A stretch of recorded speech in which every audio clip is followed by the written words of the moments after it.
सभी को नमन, सभी को प्रणाम करते हुए तृतीय international conference relevance of Indian knowledge system in the 21st century जो Amity university Haryana Amity school of liberal arts द्वारा आयोजित किया जा रहा है, उसमें मैं डॉक्टर सुप्रिया आप सभी का समापन सत्र में स्वागत करती हूँ। कल से आज तक इनॉग्रल सेशन हुआ, बहुत 15 से ज्यादा हमारे पास सेशन हुए, जिसमें कई शोध छात्र, कई अध्यापक गण ने पेपर अपना प्रेजेंट किया। इस सेशन में हमारे साथ कई विद्वत जन जुड़े हुए हैं। इस सेशन को जिसमें प्रोफेसर आशुतोष अंगिरस जी हैं जो डायरेक्टर हैं, जो एसडी कॉलेज अंबाला से हैं, डॉक्टर राम अवतार सर हैं जो योग गुरु हैं, प्रोफेसर थॉमस पॉगी जी इन्होंने अपना वीडियो भेजा है जो यूएसए से हैं, professor doctor Mahavir Agrawal sir हैं जो ऑनरेबल प्रो वाइस चांसलर है पतंजलि यूनिवर्सिटी हरिद्वार के, प्रोफेसर बलराम सिंह सर हैं जो यूएसए से हैं, श्री प्रसन्ना हरिहर सर हैं जो राइटर हैं, डॉक्टर श्रीनिवास बरखेड़ी सर जो वाइस चांसलर हैं सेंट्रल संस्कृत यूनिवर्सिटी, उन्होंने अपना वीडियो भेजा है, अपना संदेश भेजा है हमारे इस कॉन्फ्रेंस को लेके। इस सेशन को चेयर कर रहे हैं डॉक्टर पंकज कुमार मिश्र सर जो Saint Stephen's College Delhi University से हैं। तो सभी गुरुजनों को नमन करते हुए, सभी गुरुजनों से अनुमति लेते हुए इस समापन सत्र का प्रारंभ करती हूँ। मैं डॉक्टर अखिलेश कुमार से निवेदन करती हूँ कि वो मंगलाचरण के साथ इस सेशन को स्टार्ट करें। हरि ओम। ओम अग्निमीळे पुरोहितं यज्ञस्य देवमृत्युजं होतारं रत्नधातमम् ओम सानः पिते वसुनवे अग्नेशुपायनो भव सचस्वानः स्वस्तये ओम भद्रं कर्णेभिः शृणुयाम देवा भद्रं पश्येमाक्षभिर्यजत्राः स्थिरैरङ्गैस्तुष्टुवागुंसस्तनूभिर्व्यशेमहि देवहितं यदायुः। ओम स्वस्ति ओम स्वस्ति ओम स्वस्ति। बहुत बहुत धन्यवाद अखिलेश सर। अब इस समापन सत्र के संचालन हेतु मैं पंकज कुमार मिश्र सर को आमंत्रित करती हूँ। सबको मेरा प्रणाम। और जैसा ये वैलिडिक्टरी सेशन है, हम लोग ये इस दिशा में अब बढ़ रहे हैं कि कल जिस यज्ञ में आहुति डाली थी, आज उस यज्ञ का हम लोग समापन करेंगे। और जहाँ जैसा भी सुप्रिया ने सूचना दी कि 15 सेशन अभी तक हुए और अकॉर्डिंगली ये 16 सेशन है जिसे हम जनरली वैलिडिक्टरी सेशन कहेंगे, और मोर देन 100 पेपर्स इसमें प्रेजेंट किए गए। काफ़ी अच्छे अच्छे पेपर्स आए और जिस तरह से एमिटी यूनिवर्सिटी ने इन सारी चीज़ों को समायोजित किया है वो बड़ा ही, उसकी प्रशंसा मैं बाद में करूंगा जब मेरी टिप्पणी का अवसर आएगा। लेकिन अभी हमारे पास ऑल टुगेदर 7 और 8 स्पीकर्स हैं एंड अकॉर्डिंगली जो शेड्यूल है, मेरे ख्याल से आप सब लोगों के पास वो शेड्यूल है और जो स्टिपुलेटेड टाइम है, जो गिवन टाइम है, हम कोशिश करेंगे कि उसको मेंटेन करें। लेकिन प्लस माइनस 2 और 3 मिनट्स का ऐसा कुछ नहीं है, वो लोग हम लोग एडजस्ट कर लेंगे। बट यस, हमें 4:05 पे सेशन को ओवर करना है। जूम पे है, जूम का एक एक्सटेंशन पीरियड होता है और अकॉर्डिंगली मैं यहाँ पर डॉक्टर आशुतोष अंगिरस जी को सबसे पहले मैं इनवाइट करना चाहूँगा। और इनके परिचय के विषय में तो मैं क्या कहूँ, इससे पहले सुप्रिया ने दे ही रखा है। इनको सुनना और इनके पीपीटी को देखना, एक और तो श्रोत्र यज्ञ जिसे कहते हैं, कानों के लिए यज्ञ होता है, और दूसरा आंखों के लिए भी यज्ञ है, क्योंकि मैं इनका जो जब भी मैं पीपीटी प्रेजेंटेशन देखता हूँ तो हमारे लिए यही एक टॉपिक बन जाता है इस पर विमर्श करना। तो एनीवे सर, आशुतोष जी आप अपना विषय रखें और इनका विषय जो आप है, आप सर अपने विषय को प्रस्तावित करते हुए, और please sir go ahead sir, all the best. धन्यवाद डॉक्टर साहब, और सबसे अधिक धन्यवाद डॉक्टर संजय झा जी का और डॉक्टर सुप्रिया जी का, जिन्होंने मुझे ये मौका दिया, अवसर दिया आप लोगों के साथ अपनी कुछ बात कहने का। मैं चाहूंगा कि मेरा समय जैसे ही समाप्त होता है उससे 2 मिनट पूर्व मुझे आप सूचित अवश्य करें, क्योंकि जरूर ये विषय ऐसा है जो थोड़ा व्यापक होने की संभावना है, लेकिन फिर भी मैं अपनी मर्यादा में ही रहूंगा। अपने विषय को पहले मैं 3 पंक्तियों में समेट। सॉरी सर टू इंटरप्ट, थोड़ा अपने कैमरा को आगे कर लीजिए, आपका वो कट रहा है पिक्चर जो है ना, आग और मतलब सामने से आगे, नजदीक नहीं, दूर बस कर मेरी लीजिए। हाँ पीपीटी दिखाई दे रही है आपको हाँ, स्क्रीन? पीपीटी भी बस दिखाई दे बस रही है बस और मेरी आवश्यकता नहीं है हाँ हाँ उसमें। ठीक, क्योंकि फोरहेड कट रहा है तो आपका। हाँ कोई दिक्कत नहीं सर। तो ये जो विषय है, इस सारे विषय को, जो मुख्य विषय था उसको 3 पंक्तियों में मैं आपके सामने पहले रखना चाहता हूँ, फिर उसका मैं विस्तार आप लोगों के साथ साझा करता हूँ। जब रेलेवेंसी की बात होती है तो मेरे सामने उसके 2 पंख हैं इस रेलेवेंसी के, एक है यूटिलिटी और दूसरा है एप्लीकेशन। तो इस सारा जो आयोजन किया गया, जो टाइम मनी एनर्जी लगाई गई, मेहनत का इनपुट डाला गया, उसके हमें 2 पंख देखने चाहिए थे कि इसकी यूटिलिटी क्या है, जो कुछ हमने कल से आज तक किया, और दूसरा इसकी एप्लीकेशन एरियाज क्या है। अगर हमने इन दोनों के ऊपर ध्यान नहीं दिया है तो फिर मुझे लगता है कि हमने अपने साथ धोखा किया है। दूसरी बात जो है दूसरी पंक्ति में, वो है कि हमने क्या किसी सोशल साइंसेस को या साइंसेस को चुनौती दी, और साथ ही साथ क्या हमने कोई विकल्प रूप में कोई अवधारणा, कोई पॉलिसी, कोई नीति, कोई प्रारूप उपस्थित किए, मॉडल दिए। अगर नहीं दिए तो फिर ये दूसरा धोखा हम लोगों ने अपने मेहनत, अपने पैसे और अपनी एनर्जी के साथ किया। तीसरी पंक्ति में मैं कहता हूं कि क्या हमने अपने आप को कुछ चुनौती दी? क्या हम जानते हैं कि हमारी चुनौतियां क्या हैं? हमारी 2 चुनौतियां हैं, हम संस्कृतज्ञों की और विशेष रूप से जितने भी भारतीय ज्ञान परंपरा का नाम लेने वाले लोग हैं। एक है संविधान से चुनौती मिलती, और दूसरी आपको मिलती है मार्केट इकोनॉमी से। संविधान की चुनौती इसलिए कहता हूं, जैसे कि आप अपनी स्क्रीन पे भी यहाँ देख पा रहे हैं नीचे, कि कॉन्स्टिट्यूशन में इंडियन कॉन्स्टिट्यूशन वर्सेस भारत जो है वो एक बड़ी अजीब समस्या है। उस पर भी मैं बीच में टिप्पणी करूंगा आप लोगों के सामने, लेकिन उसमें एक भी ऐसा मूल्य नहीं है जिसको आप कह सकें कि ये भारतीय मूल्य इस कॉन्स्टिट्यूशन में डाला गया है। न प्रियम्बल में, न आपके फंडामेंटल राइट्स में, न डायरेक्टिव प्रिंसिपल्स में। अगर किसी को कोई पता है कि इस कॉन्स्टिट्यूशन में कोई इंडियन वैल्यू ऐड की गई है तो जरूर मुझे बताएं और मेरा ज्ञान वर्धन करें। तो ये आपका संविधान के जो मूल्य हैं वो आपका कल्चरल डिबेसमेंट लाते हैं, और इस संविधान के सांस्कृतिक आधार नहीं है। और वो हमारा दायित्व बनता है, संस्कृतज्ञों का दायित्व बनता है कि वो उसको सांस्कृतिक आधार प्रदान करें। एक तो चुनौती वो है उन मूल्यों की।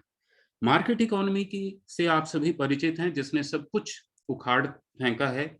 सब जगह जो है एक तरह का जो क्योस का वातावरण ले आए हैं हम लोग, कि हर चीज जो है वो मार्केट की दृष्टि से देखी जाती है, तो उसको हम उस चुनौती को भी ध्यान रखें।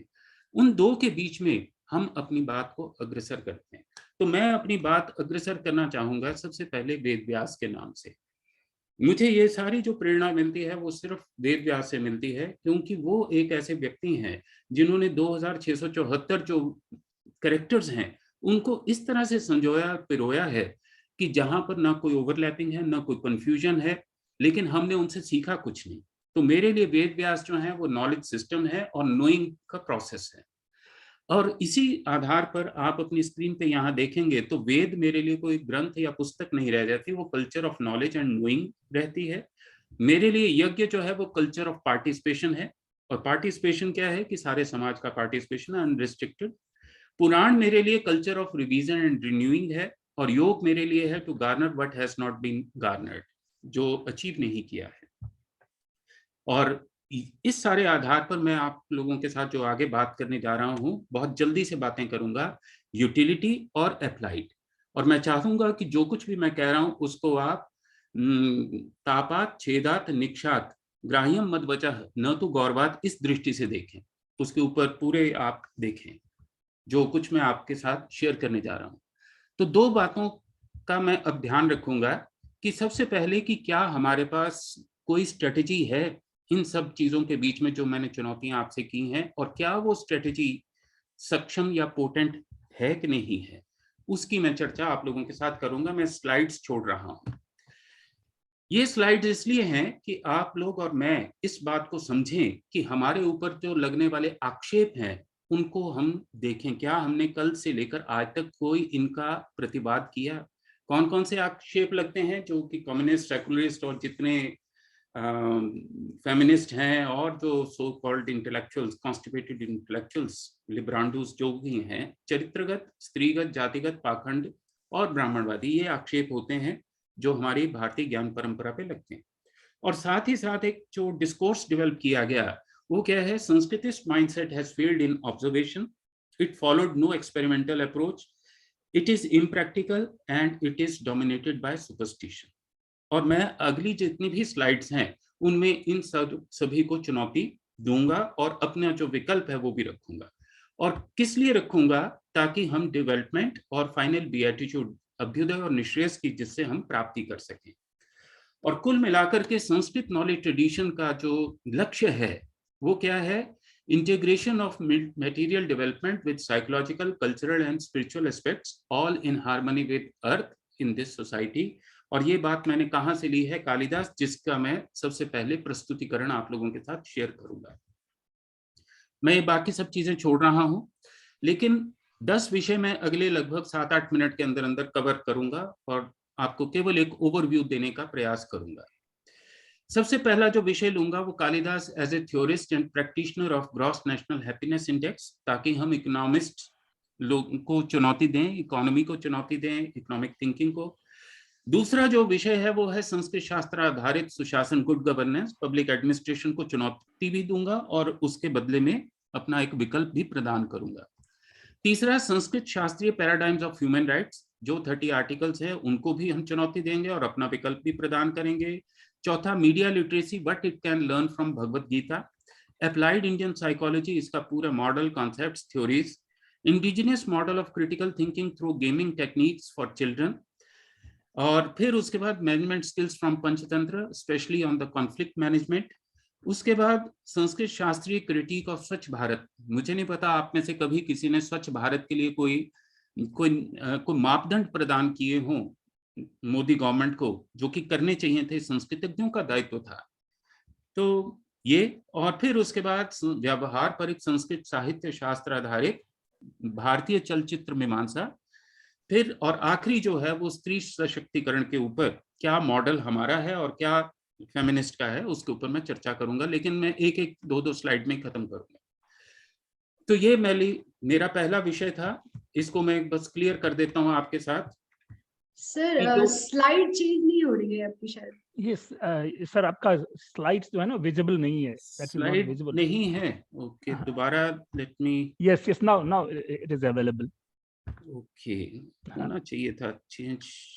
चलो एनीवे, क्योंकि ये, लेकिन अब क्लियर है जी। ओके, चलिए। तो जो पोएट, हम लोग सभी कालिदास को पिछले 75 सालों से सभी यूनिवर्सिटीज में, सभी डिपार्टमेंट्स में पढ़ा रहे हैं, और लेकिन हम किस तरह से पढ़ाते हैं? बिल्कुल अनुपयोगी तरीके से कालिदास को पढ़ाते हैं, अर्थहीन रूप में पढ़ाते हैं, जबकि कालिदास को पढ़ाया ऐसे जाना चाहिए था। सबसे पहले कालिदास क्या कहते हैं? The essence of philosophy of gross national happiness is peace, happiness, peace and happiness of our people and security and sovereignty of the nation. ये बात अभिज्ञान शाकुंतल से, रघुवंश से आप ले सकते हैं। वो फर्दर इसको स्पेसिफाई कर देते हैं जब आप उनको पढ़ें, और इस दृष्टि से पढ़ेंगे तो आपको लगेगा कि कालिदास जैसा जो ग्रॉस नेशनल हैप्पीनेस बताने वाले हैं वो और कोई नहीं। The goal of society should be the integration of material development with psychological, cultural and spiritual aspects, all in harmony with अर्थ। और ये कहाँ से? रघुवंश से मैंने ये श्लोक लिए हैं, जिसके आधार पर मैं आप लोगों के साथ शेयर कर रहा हूँ। ये उनके 9 डोमेन्स हैं इसके, जिसके आधार पर आप इकोनॉमिस्ट को चुनौती दे सकते हैं। Psychological wellbeing, health, use of time, community Vitality, education, culture, environment, governance, standard of living. और इन सब की स्लाइड्स मैंने आगे सबके प्रमाण दिए हैं, अपनी ओर से कुछ नहीं, जो कुछ मैं दूंगा वो यहीं से प्रमाण सहित प्रस्तुति दूंगा। आप देख सकते हैं ये सारे के सारे श्लोक, ये सारी कोटेशंस जो है यहाँ से, मैं उनमें नहीं जा रहा अभी। हेल्थ के ऊपर, यूज ऑफ टाइम के ऊपर, कम्युनिटी, और इस तरह से अगर आप शाकुंतल को या कालिदास को पढ़ाएंगे तो आप सचमुच कुछ कंट्रीब्यूट करेंगे और आप एक विकल्प प्रदान करेंगे सोशल साइंसेस के लिए। तो environment, governance, standard of living, ये कुल मिलाकर के आपके सामने है। लेकिन ये हमारे ऊपर निर्भर करता है कि क्या हम संस्कृत के इतने साहसी हैं कि इस तरह की चीजें हम एग्जामिनेशन में इंट्रोड्यूस करें, प्रैक्टिकली इंट्रोड्यूस करें और गवर्नमेंट को हम कुछ ना कुछ इस तरह का डाटा प्रोवाइड करें। और उसका मैं प्रमाण आपको एक और देता हूँ। हम मोदी की बहुत बात करते हैं, मोदी के पक्ष विपक्ष में बात करते हैं कि लेकिन वो सारी की सारी ओपिनियन के पर आधारित होती है। हमने कभी भी संस्कृत शास्त्रों के आधार पर जो है मोदी की गवर्नेंस को इवैल्यूएट करने का प्रयास नहीं किया। स्लाइड्स नहीं चल रही अभी भी? नहीं चल रही। अरे ये बड़ी दिक्कत हो गई, पता नहीं क्यों रुक रहा है, but anyway Yes, now it is there. I think probably मैं इसी पे ले लूंगा। हाँ, चलिए 60 ये वाले जो है हाँ, 9 60 डोमेन्स हैं, ये हाँ, कालिदास के, और कालिदास को इसी तरीके से इसी रूप में पढ़ाया जाना चाहिए। पीएचडी इस दृष्टि से की जानी चाहिए। अन्यथा जो कुछ आप उसमें से कोई छंद ढूंढ रहे हैं, अलंकार ढूंढ रहे हैं, सौंदर्य ढूंढ रहे हैं, उसका कोई उपयोग नहीं होने वाला, ना उसका कोई अर्थ निकला है। पिछले 75 वर्षों से ऐसे ही कालिदास को पढ़ा रहे हैं और इस तरह से आप पढ़ाएंगे तो आप सचमुच गवर्नमेंट को और सोसाइटी को कंट्रीब्यूट करेंगे। चलिए, मोदी की मैं बात कर रहा था क्योंकि ये टेक्नोलॉजी को बहुत भरोसे की चीज भी नहीं होती। तो मैं मोदी के बारे में आपके ओपिनियन को चाहता हूं कि आप अपनी ओपिनियन जो है वो प्रमाणिक, उसके ऊपर आपकी टिप्पणी होनी चाहिए। और ये बात मैं इसलिए कह रहा हूं कि मोदी साहब ने संस्कृत पढ़ी या नहीं पढ़ी, लेकिन he is hardcore practitioner of Sanskrit. ये जो श्लोक आप ऊपर देख रहे हैं, ये सारे के सारे कहाँ से? किरातार्जुनीयम से श्लोक हैं। और आप देखें, इनमें से जो मैंने श्लोकों को ब्लू किया हुआ है, वो सारे के सारे उनकी हमें नीतियों में देखने को मिलते हैं। जिन्होंने भी किरातार्जुनीयम का प्रथम सर्ग पढ़ा है वो देख सकते हैं कि उनकी नीतियां ऐसी हैं जो फल से जिनका पता लगता है। लोगों को फल से उनकी नीतियों का अनुमान करना पड़ता है। उनके गवर्नेंस में खूबसूरत बात यह है कि तीनों जो आपस में वर्ग हैं, 3 त्रिवर्ग है, वो आपस में संघर्ष करते हुए संपत्तियों को अधिक से अधिक बढ़ा रहा है, समृद्धियों को बढ़ा रहा है। कैसे उसका मूल्यांकन आप कर सकते हैं, ये लिंक्स हैं जो मैं शेयर बाद में करूंगा आप लोगों के साथ। किरातार्जुनीयम के आधार पर मैंने ये क्वेश्चनियर्स बनाए जो हमने डाटा कलेक्ट भी किया, और मैं चाहूंगा कि अगर इस तरह से आप लोग कोई नया परिवर्तन लाएं तो हम सचमुच कुछ ना कुछ उसकी रेलेवेंस कर पाएंगे, यूटिलिटी के एंगल से भी और एप्लीकेशन के। किरातार्जुनीयम के पहले के 17वें श्लोक को मैंने प्रश्न रूप में बदल दिया कि क्या शासन व्यवस्था प्रजारंजन पर आधारित है? क्या राष्ट्र के अधिकारी आलसी, स्वार्थी तथा असावधानी पूर्वक कार्य करने वाले हैं? ये केवल मैं पढ़ के सुना रहा हूं, लेकिन ये सारे के सारे प्रश्न आप देख सकते हैं प्रथम सर्ग पर आधारित हैं। हमने क्यों नहीं इस तरह से संस्कृत को कभी पढ़ाया? हम क्यों उसी तरह से केवल छंद कौन से हैं, इसका सरलार्थ कर दो, कितना निकम्मे तरीके से पढ़ाते रहे संस्कृत को। शास्त्र का मतलब ही एप्लीकेशन है, और उस एप्लीकेशन को हम छोड़ करके केवल अपने में ही समेट कर अपनी विद्वत्ता में ही फंस के रह गए।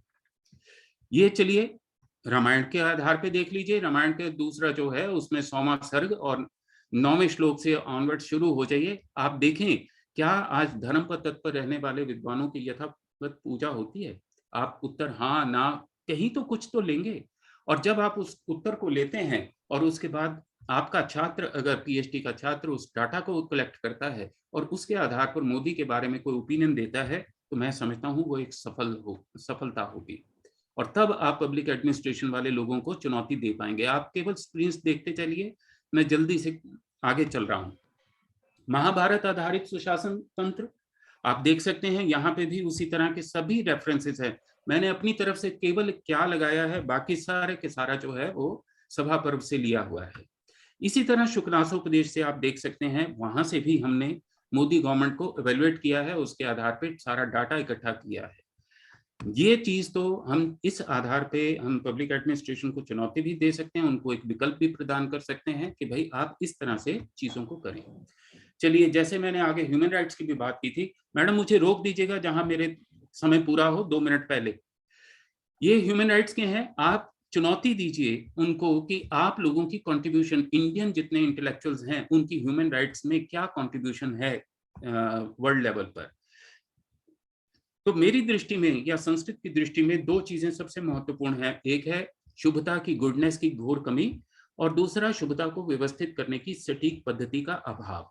ये दो चीजें हैं जिसके आधार पर हम इनको चुनौती देते हैं कि आपके जो ह्यूमन राइट्स हैं वो यहाँ से आ रहे हैं। ये आप स्क्रीन पे देखिए, just running through the slides, ये हैं जिसके आधार पर वो आपको सिखाते हैं कि आप ह्यूमन राइट को लागू करें, अपने ये करें। लेकिन हम लोगों के पास तो पहले से ही ह्यूमन राइट्स हैं, पुमान पुमांसम परिपातु विश्वता, जिसका मतलब क्या है, every man must protect the rights of the others man to survive. ठीक है। और दूसरी कोटेशन क्या है, यांश्च पश्यामि यांश्च न तेषु मान सुमतिम विधि। और इसी के आधार पर ये पूरा का पूरा 30 आर्टिकल्स और आपके जो फंडामेंटल राइट्स हैं कॉन्स्टिट्यूशन के, वो इस एक पैराग्राफ में समा जाते हैं। मैं ये बात चुनौती रूप में कहता हूं कि आप कोई 30 आर्टिकल्स में एक आर्टिकल बताएं जो इसमें इंक्लूड ना होता हो। मैं इसको पढ़ के नहीं सुना रहा, लेकिन आप स्क्रीनशॉट ले सकते हैं और इसको पढ़ सकते हैं और मेरे को आप अपनी टिप्पणी भी भेज सकते हैं। और इस मानवाधिकार को सिखाने का, क्लासरूम में लागू करने का तरीका क्या है, सबसे पहले संवेदना, फिर संस्कार और फिर अधिकार की बात हम करेंगे। इसी तरह मीडिया संचेतना, जिसे हम मीडिया लिटरेसी कहते हैं, आजकल बड़ी चर्चा है, what it needs to learn from the Sanskrit Bhagavad Gita. और इसमें भी मैं केवल आपको, ये हमारे पास भगवत गीता की शब्दावली है और ये मीडिया लिटरेसी की शब्दावली है। अब दोनों को जब आप चुनौती देते हैं तो इसके आधार पर ये फॉर्मूला आपके सामने बनता है। एक तरफ स्थित प्रज्ञ है और एक तरफ लोक संग्रह है। और मीडिया संचेतना के ये दो पंख हैं, इनके बीच में Ved Vyas plus Ganesh multiplied by संवाद, further multiplied by Dhritarashtra is equal to Sanjay, further divided by Krishna multiplied by Arjun is equal to Shri Vijay Bhuti, जो 18वें चैप्टर में आप पढ़ते हैं। क्या मतलब है, इसको सुन के लग सकता है कि अरे ये क्या बात बनी, but here Ved Vyas stands for organized system of unlimited knowledge, Ganesh stands for bringing it to the visual written form as knowledge as it is, Samvad is communication, Dhritarashtra stands for blind non-qualified citizens query, Sanjay stands for information passer medium, Krishna stands for leading the action with knowledge, Arjun stands for seeker, Shri Bhuti Vijay stands for well-being, Sthit Pragya stands for qualified citizen, sensible citizen, Lok Sangrah stands for conscious media literates। ये एक तरह का formula बनता है sir.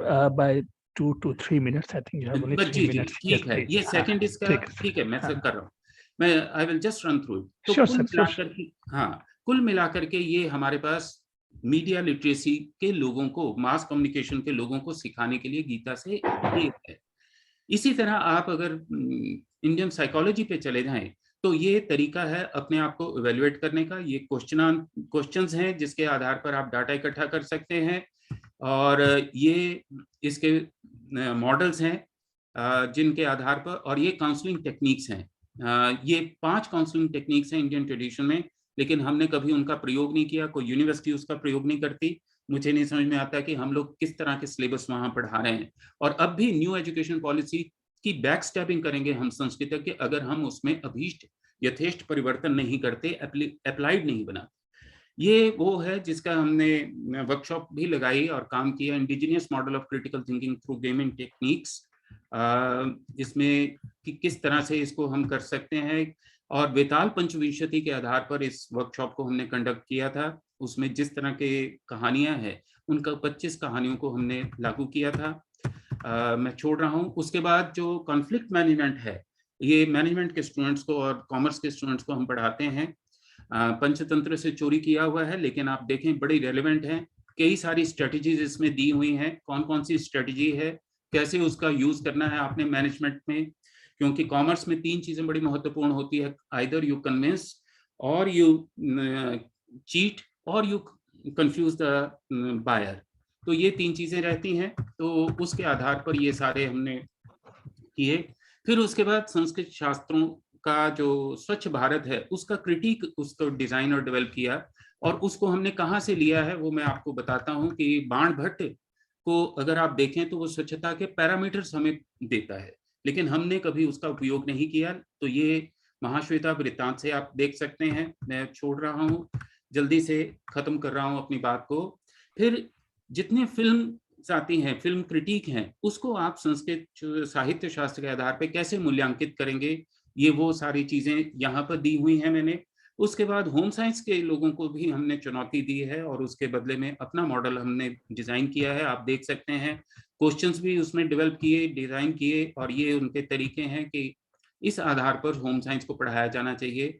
और ये है जो फेमिनिस्ट मूवमेंट के लोग हैं वो नहीं जानते कि इसमें जो सबसे मुख्य बात है, मैं इस पे आ जाता हूं। हालांकि ये चीज ध्यान रखिए आप लोग कि स्त्री के दो पक्ष हैं, एक है आकर्षण और विकर्षण। आपको भारतीय परंपरा में सौभाग्य और संतति और उसका सत्ता स्वातंत्र और क्रिया स्वातंत्र, अगर ये उसको 6 चीजें उसके व्यक्तित्व में हम लाते हैं तो वुमेन एम्पावरमेंट जिसकी हम बात करते हैं वो होता है। और हमें जो करेक्टिव मेथड्स लाने चाहिए वो क्या लाना चाहिए कि हमें अपनी एजुकेशन सिस्टम में मैस्कुलिन एलिमेंट और फेमिनाइन एलिमेंट इसको प्रमोट करना चाहिए, ना कि मेल फीमेल जो चीजें हैं उनको प्रमोट करना चाहिए। तो कुल मिलाकर के ये मेरा आप लोगों के साथ एक शेयर करने का तरीका था। यही मैं चाहता था आप लोगों को बताऊं कि ये सारी की सारी चीजें रेलेवेंसी के कॉन्टेक्स्ट में यही है कि अप्लाइड क्या है और यूटिलिटी क्या है। अगर आप ये नहीं करते तो फिर तो यही कहना पड़ेगा महताम प्रज्ञा अपराधात प्रजा नाम धर्म प्रवृत्ति। हम इस चीज से बचें, हम प्रज्ञा अपराध में ना जाएं। हम केवल उसी तरह से पीएचडीज अनावश्यक असंगत पीएचडीज ना करें कि वे अब इसमें से तुम ये ढूंढ लो कि कौन सा छंद है, इसमें रस कौन सा है, छोड़ दें अब उसको, बहुत हो लिया 75 वर्ष में। अब नए तरीके से सोचने समझने का प्रयास करें। इन्हीं सब शब्दों के साथ आप सबका बहुत बहुत आभार, धन्यवाद। थैंक यू सर, बहुत बहुत धन्यवाद। और मैं देख रहा था 194 स्लाइड्स थे आपके। अगर एक एक मिनट भी अगर एक स्लाइड्स को लेते तो ऑल टुगेदर मैं समझता हूँ कि ये 4 घंटे की जर्नी और कैसे कट जाती पता नहीं। Thank you sir. मैं अब समसकारी योग गुरु श्री राम अवतार जी को यहाँ इनवाइट कर रहा हूँ, वो अपना विचार प्रस्तुत करें। सर आप पहले अपने को अनम्यूट कर लें। और हमारे पास आपके लिए हम 2:50 तक का टाइम, हमारे पास 10 मिनट का जो प्रदत्त समय है आपके लिए, आप उसमें उसे कंप्लीट कर लेंगे। हाँ, अनम्यूट कर लीजिएगा, उसमें आवाज जो है ना।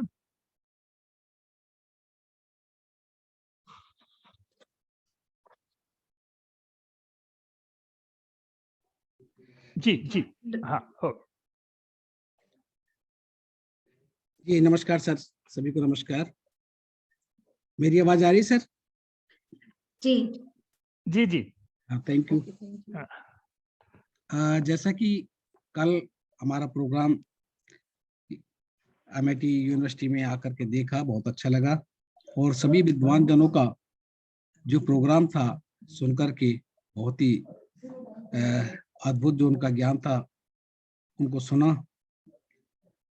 और आज का जो हमारा समापन समारोह की तरफ हम जा रहे हैं, हमारे छात्रों के लिए और 21वीं सदी के लिए, सभी के लिए, जो मैंने थोड़ा सा, क्योंकि मेरा तो योग और आयुर्वेद का थोड़ा विषय था, उसके लिए बोलने थे।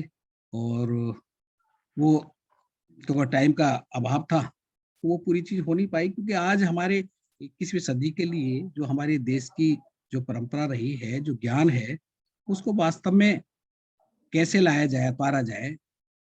योग में भी हम जैसे देखते हैं, योग में हम आसनों के ऊपर तो चले जाते हैं, बड़ी बड़ी हमारे सारी चीजें कार्य भी हो जाते हैं, प्रोग्राम भी हो जाते हैं, लेकिन उसको वास्तविकता में हम अपने राष्ट्र के नौजवानों को अक्सर किस तरह से लेके आए, उनको क्या करना चाहिए। जो हमारे महर्षि पतंजलि का अष्टांग योग था, उसके ऊपर हम यम और नियम को तो छोड़ जाते हैं। यम नियम के तो कोई बात करते नहीं ना, हम बता पाते अपने बच्चों को। जब तक हम अपने बच्चों को यम नियम का पालन नहीं कराएंगे, तब तक सही मायने में योग नहीं कर पाएंगे। क्योंकि शुरू में जब ये योग प्रारंभ हुआ था स्कूल लेवल पर, उससे पहले ही संतों की धरोहर होती थी, संत महात्मा इसको करते थे। और उसके बाद में जब ये स्कूलों में शिक्षा आई, वहां पर यम नियम का पालन नहीं करते थे। जो भी संत महात्मा, ये आवाज यहाँ से डबलिंग हो रही है, थोड़ा थोड़ा इसको, सॉरी सर। वो पहले जो भी योग में आने के लिए बात करते थे तो यम और नियम का पालन कराते थे आश्रमों में, तब योगासन की बात आती थी, प्राणायाम की बात आती थी, फिर प्रत्याहार की बात आती थी, अपनी चित्त वृत्तियों को रोकने के लिए, बाहरमुखी जो थी उनको अंतर्मुखी करने के लिए, फिर धारणा आती थी, फिर ध्यान आता था। तो हमने यही देखना है कि, एक सेकंड भाई साहब प्लीज यहाँ से दूर ले जाएं, यहाँ से आवाज गूंज रही है, यहाँ कान में लगा प्लीज। हाँ, बराबर में ही दूसरा माइक लग रहा था, आवाज गूंज रही थी। तो हमने यही देखना है अपने इस बच्चों के जीवन में, अपने जीवन में भी हमने पहले उतारना पड़ेगा कि यम नियम का पालन करें, सच्चाई का पालन करें। और आप सभी को, आपको हम जानते हैं कि सच्चाई का पालन हम कैसे कराते हैं अपने बच्चों को। सही माने में तो हम अपने बच्चों को झूठ बोलना सिखा देते हैं। हम चाहे घर में किसी का टेलीफोन आ जाए, उनको बोल देते हैं बच्चों को कि आप बता दो कि यहाँ पर गए हैं, ऐसे गए, मतलब बहुत सारी चीजें हैं। चतुराई की तरफ हम लेके जाते हैं, सादगी की तरफ नहीं ले जाते।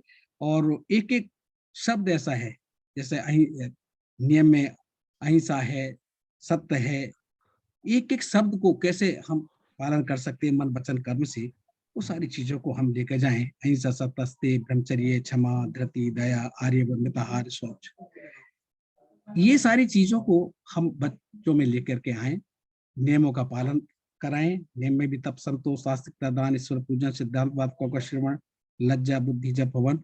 और आसन तब आता है, आसन में भी हम कठिन कठिन चीजों को कर देते हैं। छोटा सा भी हम लेकर चल जाएं, क्योंकि महर्षि पतंजलि सबसे पहले लिखा है स्थिर सुखम आसनम, स्थिर होकर के सुख पूर्वक करें।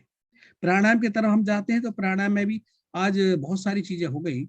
प्राणायाम में यही बताया गया है कि जब तक प्राणायाम नहीं होता, जब तक तीनों बंद ना लगे, इसके लिए 3 आसन बताए गए, पद्मासन, सिद्धासन, सुखासन, कोई से भी कर सकते हैं।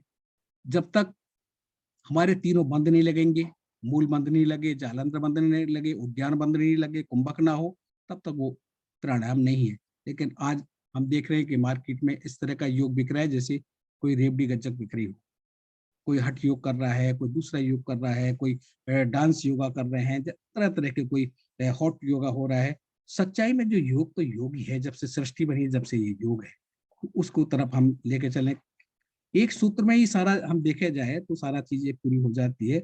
जो, क्योंकि मेरा ज्यादा लैंग्वेज पर इस पे ज्यादा ज्ञान नहीं है, लेकिन उसका जो एक आधार है, कल भी थोड़ा सा बताया था कि प्राण अपान यूरक कैसे रजो रेतस्था सूर्य चंद्रमसो योगा जीवात्मा परमात्मा है। देखा जाए तो यहाँ पर इसी सूत्र में लगभग सारी चीज आ जाती हैं कि प्राण और अपान को मिलाना ही योग है, रज और वीर्य अर्थात प्रकृति और पुरुष को मिलाना, यहीं से सारी चीज आ जाती है, यहीं से संस्कार भी आ जाते हैं। यहाँ संस्कार पर कौन जाता है? यदि हमने अच्छी संतान चाहिए, जो कल हमारी बात चल रही थी, 1 लाख पर एक भारी पड़ जाए तो कैसे हो सकता है? हमारे मोदी जी की बात करें, चाहे अब्दुल कलाम जी की बात करें, या हनुमान जी की बात करें, या राम जी की बात करें, या कृष्ण जी की बात करें, उनके माता पिता ने कितनी तपस्या करके, योग साधना करके उन संतानों को उतारा है। आज शादी हो जाती है, बच्चे अनायास हो जाते हैं, सही मायने में है। तो संस्कार कैसे आएंगे? तो योग से तो हमारे संस्कार भी आ सकते हैं। तो यहाँ पर रज और वीर्य, और रज और वीर्य कैसे होगा वो सबको पता है कि जब तक हम सात्विक भोजन नहीं करेंगे, माता पिता जब तक स्वस्थ नहीं होंगे, उनको ये ज्ञान दिया नहीं जाएगा, तो संस्कारी संतान भी यहाँ से रज और वीर्य जब दोनों का ठीक होगा। मैंने कल आयुर्वेद के बारे में विषय बताया कि यहाँ पर आयुर्वेद भी आ जाता है। दोनों महर्षि पतंजलि आयुर्वेद और योग के दोनों के ज्ञाता थे, क्योंकि यहाँ पर जो ये बताया गया है रज और वीर्य, यहाँ पर जब संतान उत्पत्ति होती है तो यहाँ पर भी भगवान शिव और पार्वती को माना गया है, जो आधा शरीर शिव और पार्वती का है। तो यहाँ से भी यही बताया गया है। ये आयुर्वेद के हिसाब से हम यहाँ पे चलें तो ये जो ज्ञान है बहुत गूढ़ ज्ञान है। जो मरकरी है ये भगवान शिव है, और जो पार्वती है वो गंधक है, सल्फर है। इनके दोनों के योग से ये संतान उत्पत्ति हो रही है। योग के हिसाब से हम करें तो सूर्य चंद्रमा सूर्य योगा जी महात्मा, सूर्य और चंद्र, जब ये ईड़ा पिंगला सुषमना, इन पर हम कोई बात ही नहीं कर पाते योग में, जबकि यहीं से सारे शरीर के अंदर रोग पैदा होते हैं, यहीं से हम इसको बैलेंस बना सकते हैं। और ईड़ा पिंगला सुषमना यही एक आयुर्वेद है, वात पित्त कफ। अब हम उदाहरण के तौर पर थोड़ा सा, इस समय हो तो मैं आपको उदाहरण भी देके बताना चाहता हूँ, क्योंकि योग क्या विज्ञान है, जब तक हम इसको बता रहे हैं तो उसको प्रैक्टिकल में ना लेके जाएं। हम कहते हैं कि तो इसके लिए कई बार आपने देखा होगा कि गुस्सा बहुत आ जाता है, किसी को झगड़ा हो जाता है घर में, पति पत्नी के साथ, बच्चों के साथ, किसी के साथ में हो सकता है। तो जब गुस्सा आ जाता है तो हम क्या करते हैं, उनको पानी पिलाते हैं, अलग करके पानी पिलाते हैं, ठंडा पानी पिलाते हैं। क्यों पिलाते हैं? कि उनका दायां स्वर चलता है, सूर्य तत्व प्रबल हो गया, उनको गुस्सा आ रहा है, पानी आपने पिला दिया ठंडा, तो उनका स्वर चेंज हो रहा है। जैसे जैसे स्वर चेंज हो जाता है वो शांत हो जाता है। उसी तरह से किसी का बीपी लो होता है तो कभी आपने ठंडी चीज देते हुए नहीं देखा होगा, उनको गर्म देते हैं, क्योंकि उनका बायां स्वर चल रहा है। इसी तरह से उनको गर्म दे करके उसको जब उनका लेफ्ट स्वर चल रहा था, उनको दायां स्वर चल हो जाता है। अब उदाहरण मैं इसलिए बता रहा हूँ कि थोड़ी देर में ये स्वर ऐसे चेंज हुए। अब हम कहीं भी घर में जाते हैं, अब हमारे यूथ हैं, पार्टियों में जाते हैं, हम भी सब जाते हैं पार्टी ब्याह शादियों में जाते, गोलगप्पे खाते हैं, फिर टिक्की खा ली, फिर दही बल्ले खा लिए, फिर कुछ गर्म खा लिया, फिर ठंडा खा लिया, थोड़ी थोड़ी देर में स्वर चेंज हो रहे हैं। जबकि प्रकृति के अनुसार से ये हर 2-2 घंटे में चेंज होते हैं। तो हम अपने रोगों को हम अपने आप बढ़ावा दे रहे हैं, ठंडा गर्म। अब अक्सर देखा होगा पार्टियों में जाते हैं या घर में वैसे भी कोई भी होता है, कोई भी पार्टी करने घर चल जन्मदिन पर या किसी भी तरह का, अक्सर यूथ जितने भी आपने देखे होंगे आज के समय में क्यों परेशानी आ रही है उनको हर तरह की जो परेशानी है, डिप्रेशन या टेंशन, ये सारी चीजें क्यों आ रही है? क्योंकि खाना खाते हैं, गरम गरम खाना खाते हैं और ठंडा पानी पीते हैं, कोल्ड ड्रिंक पीते हैं, जो हमारी जैसे भी हमारी थाली सामने आ जाती है मानव की, तो जठराग्नि प्रदीप्त हो जाती है, एकदम प्रज्वल हो जाती है। और हम खाना गरम खा रहे हैं, ठंडा पानी डाल दिया। घर में भी गैस जल रही हो या चूल्हा जल रहा हो, उसमें पानी डाल देंगे तो क्या होगा उसमें? सर 2 मिनट और अच्छा, तो योग के बारे में हम क्या कर सकते हैं, ईड़ा पिंगला सुषुम्ना को बैलेंस बना लें। इस बैलेंस करने से हम रोगी से निरोगी हो सकते हैं। और इसके साथ साथ, क्योंकि हमारा जो जीवन जीने की जो कला है, हमें ध्यान की तरफ जाना होता है कि हम कहाँ से आए। हम अपने को शरीर मान के चलते हैं, जबकि हम जो है आत्मा है। जब ये पता चल जाए कि शरीर के लिए जब भोजन दे रहे हैं तो हम आत्मा के लिए भी मेडिटेशन करें, ध्यान करें। उसको देखें, मानव चोला बड़े प्रभु की कृपा से मिला है, और वो कृपा यही है कि जिस घर से हम आए उस घर को हमने जाना है, तो उसके लिए हमें ध्यान करना चाहिए। और ध्यान भी जब ही होता है जब हम ईड़ा पिंगला पे देख लें, क्योंकि जब इलेक्ट्रिसिटी जलती है घर में तो वहां भी 3 तार होते हैं, एक गर्म होता है, एक ठंडा होता है। दोनों को जब गर्म ठंडे को मिलाएंगे इलेक्ट्रिसिटी आएगी, अर्थ कर देंगे, वो रुक जाएगी। उसी तरह से हमने इन दोनों को मिला करके मेडिटेशन में जाएंगे। अब करके प्रैक्टिकल है, ज्ञान है, ये ज्ञान है, इसको प्रैक्टिकल कर देंगे, आपका ध्यान लग जाएगा। नहीं तो बैठे रहो सारे सुबह शाम तक बैठे रहेंगे, ध्यान नहीं लगेगा। तो ये ध्यान तक हमें जाना है। इसी तरह से हमारा बच्चों का, हमारे बड़ों का भी आहार ठीक से होना चाहिए। आज जो टेंशन में जो ज्यादा आता है, लेट सोते हैं, जल्दी हम फिर भागने की कोशिश करते हैं, खाना भी भागते भागते खाते हैं, खाना भी एकांत में खाना चाहिए। उस तरह से हमें आहार पर, निंद्रा पर, समय पर सोना, समय पर उठना, और घर की जो रसोई है वो एक चिकित्सा है। हमने कोरोना में 3 लाख गांव में ऑनलाइन किया था, केवल घर की रसोई से 3 लाख गांव में कोई अनहोनी नहीं हुई, और रसोई से वो विद इन वीक में ठीक हो गए। छोटे उदाहरण के तौर पे थे तुलसी का, जैसे मैंने बताया था। देने का तरीका क्या हो, उसमें मरकरी होती है तो उसको देखना है कि मरकरी को आग पर रखेंगे तो जल जाएगी, खत्म हो जाएगी। तो इस तरह से बहुत सारी चीज है। पहले कोई दवाइयाँ नहीं होती थी, अमृतधारा होती थी, उससे भी ठीक हो जाते थे।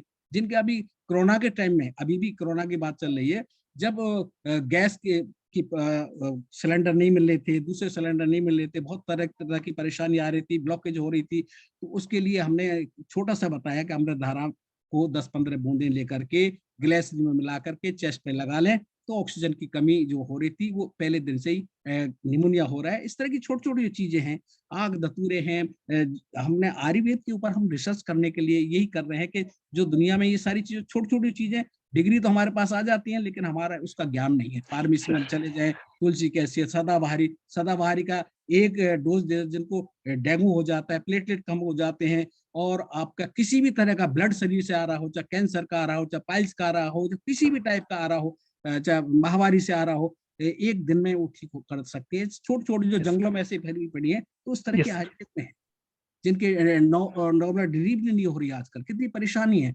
आप आधे घंटे में एक दवाई देंगे, बहुत सारी कई सारी छोटी छोटी चीजें जो जंगलों में ऐसी पड़ी है, आधे घंटे में नॉर्मल डिलीवरी हो सकती है। तो ये जो आयुर्वेद और योग जो ज्ञान है, इसको जब तक हम सही माने पे नहीं ले जाएंगे और हम अपने बच्चों को यदि ये ज्ञान दे दें, तो जो आज हम विदेशों में, जिस देश में हम जाना चाहते हैं, उस तरह की लैंग्वेज हम बच्चों को तैयार करके भेजते हैं। हो सकता है कि यदि हमारी ये रिसर्च हो जाए, जो मैं तो कल डॉक्टर पांडे जी साहब से ही बात कर रहा था, उनको बड़ा अच्छा लगा इसको थे, तो हमारा उस तरह की जो चीजें हैं हम उसको लेकर जाएं, तो हम हमारे बच्चों को और ये 21वीं सदी में हमें बहुत लाभ मिल सकता है। बहुत बहुत धन्यवाद। Thank you sir, thank you sir. कल भी सुना था, कल तो लाइव साथ में थे आप, और आपको सुना था, काफी अच्छा लगा था। आज भी जो आपने बातें हमें बताई वो हम सब लोगों के लिए अनुकरणीय है। जो हमारे यहाँ श्रोत्री गण हैं वे जरूर आपसे संपर्क भी करेंगे इन विषयों को आगे जानने के लिए। Now amongst us professor Thomas Pogge, and he's from Yale University, USA. So for us, we have a video clippings, and so we'll listen her message from USA. So please, Supriya, if possible, to kindly play that video.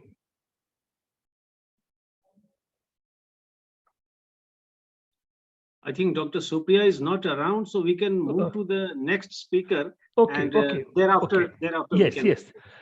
तो मैं अब professor doctor Mahavir Agarwal जी से निवेदन करता हूं कि okay, now I think Professor. Congratulations on the successful organization of this timely conference on Indian knowledge systems. We all have much to learn from earlier generations. Many of us in the present generation do not realize this fact, believing that we now have much more and much superior knowledge than our ancestors. For some areas of knowledge, this is surely true. We know much more about nanotechnology, physics and astronomy, jet engines, and foreign cultures. But in other areas of knowledge, such as traditional medicine, for example, we continue to have much to learn from the knowledge our ancestors have accumulated over centuries of experience. I want to highlight here two areas of knowledge in which we are, if anything, less advanced than earlier generations. One concerns the question of how to live, what ends to pursue in life. This question receives little thought in our time. People spend much effort on being smart about reaching the ends they have adopted, but much less time on thinking carefully about what these ends should be. Mostly, they take their values and aspirations from their social environment, as if it didn't really matter what one pursues, so long as one pursues it successfully to the approval of one's associates. So my first question to you is, what can IKS teach us on how to think carefully about how to live? The second area concerns knowledge, how to get along. In our time, the dominant currency of social relations is power. Outside the home environment, and sometimes even within it, people relate to one another based on their abilities to help or hinder one another's pursuits. This is even more typical of relations among companies and among states. When one party's power declines, its relations with others are renegotiated to its disadvantage, often leading to a vicious spiral of marginalization and exclusion. This is a grave danger, especially in international relations, where states may be tempted to take extreme measures to avert a foreseen long-term decline in their power and status. If we want to navigate humanity safely into the fourth millennium, then we must build an international order that is based on a widely shareable moral foundation. We have begun this with a shared commitment to human rights, but this commitment is too thin and, more importantly, cannot wholeheartedly be embraced by rival states that, lacking firm assurances of continued recognition and even survival, feel compelled to prioritize the quest for power, euphemistically called national security, above all else. We need a more substantial moral basis of international relations, a basis that can credibly assure nations and cultures that their respect and inclusion do not depend on their always fragile position in the international hierarchy of economic and military power. Hence, my second question: what can IKS teach us about how to get along peacefully and respectfully on moral grounds, despite the considerable diversity of our moral, religious, and philosophical worldviews? I wish you all an enlightening discussion.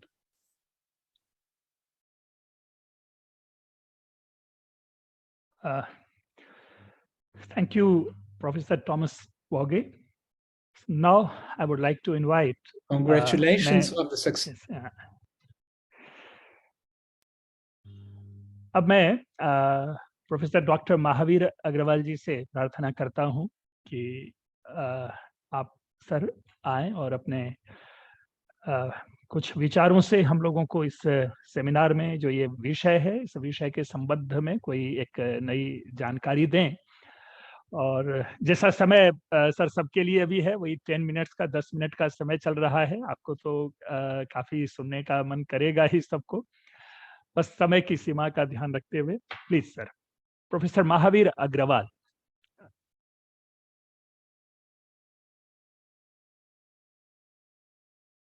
I think अब ये जुड़े हुए तो हैं। हाँ, जुड़े हुए थे इनफैक्ट हार्डली। एनीवे, हम आगे बढ़ते हैं सर। हाँ, तो amongst us now professor Balram Singh ji ही here, and sir, I would like to request you to please kindly enlighten us through your valuable lecture. आपका स्वागत है सर। कई बार आपका सानिध्य मिला है सुनने को मौका मिला है। एक बार फिर आपके कुछ सुंदर वचनों से अपने कानों में एक मिश्री घोलें। Thank you sir. So please sir, समय वही है। मैं क्या, मुझे बुरा लगता है ये बार बार सबको कहना, क्योंकि हम बंधे हुए हैं उसके तहत। Thank you, sir. Please, sir. Please. Thank you. Thank you very much. I really appreciate this opportunity to express some of my opinions. And time is okay. I think in your list is written 15 minutes, but you are suggesting 10 minutes, right? Yes, sir. Okay, yeah, sir, that's fine. for 15 minminutes, we'll manage. Oh, okay, that's fine too. So I really enjoyed Dr. Ashutosh Angira's comments. Very frank. Something that I really loved it. There are not too many people who are able to say things like that. And even though we didn't see his 194 slides, but I think we get the gist of it. He should have been the first speaker so that everybody else will be paying attention to all the things that he has challenged everyone, that they should, criticize him and find problems with whatever he's saying. And, that's the nature of these kind of discussions and debates I think we have. So it's very important that I start with it, even though I just heard him.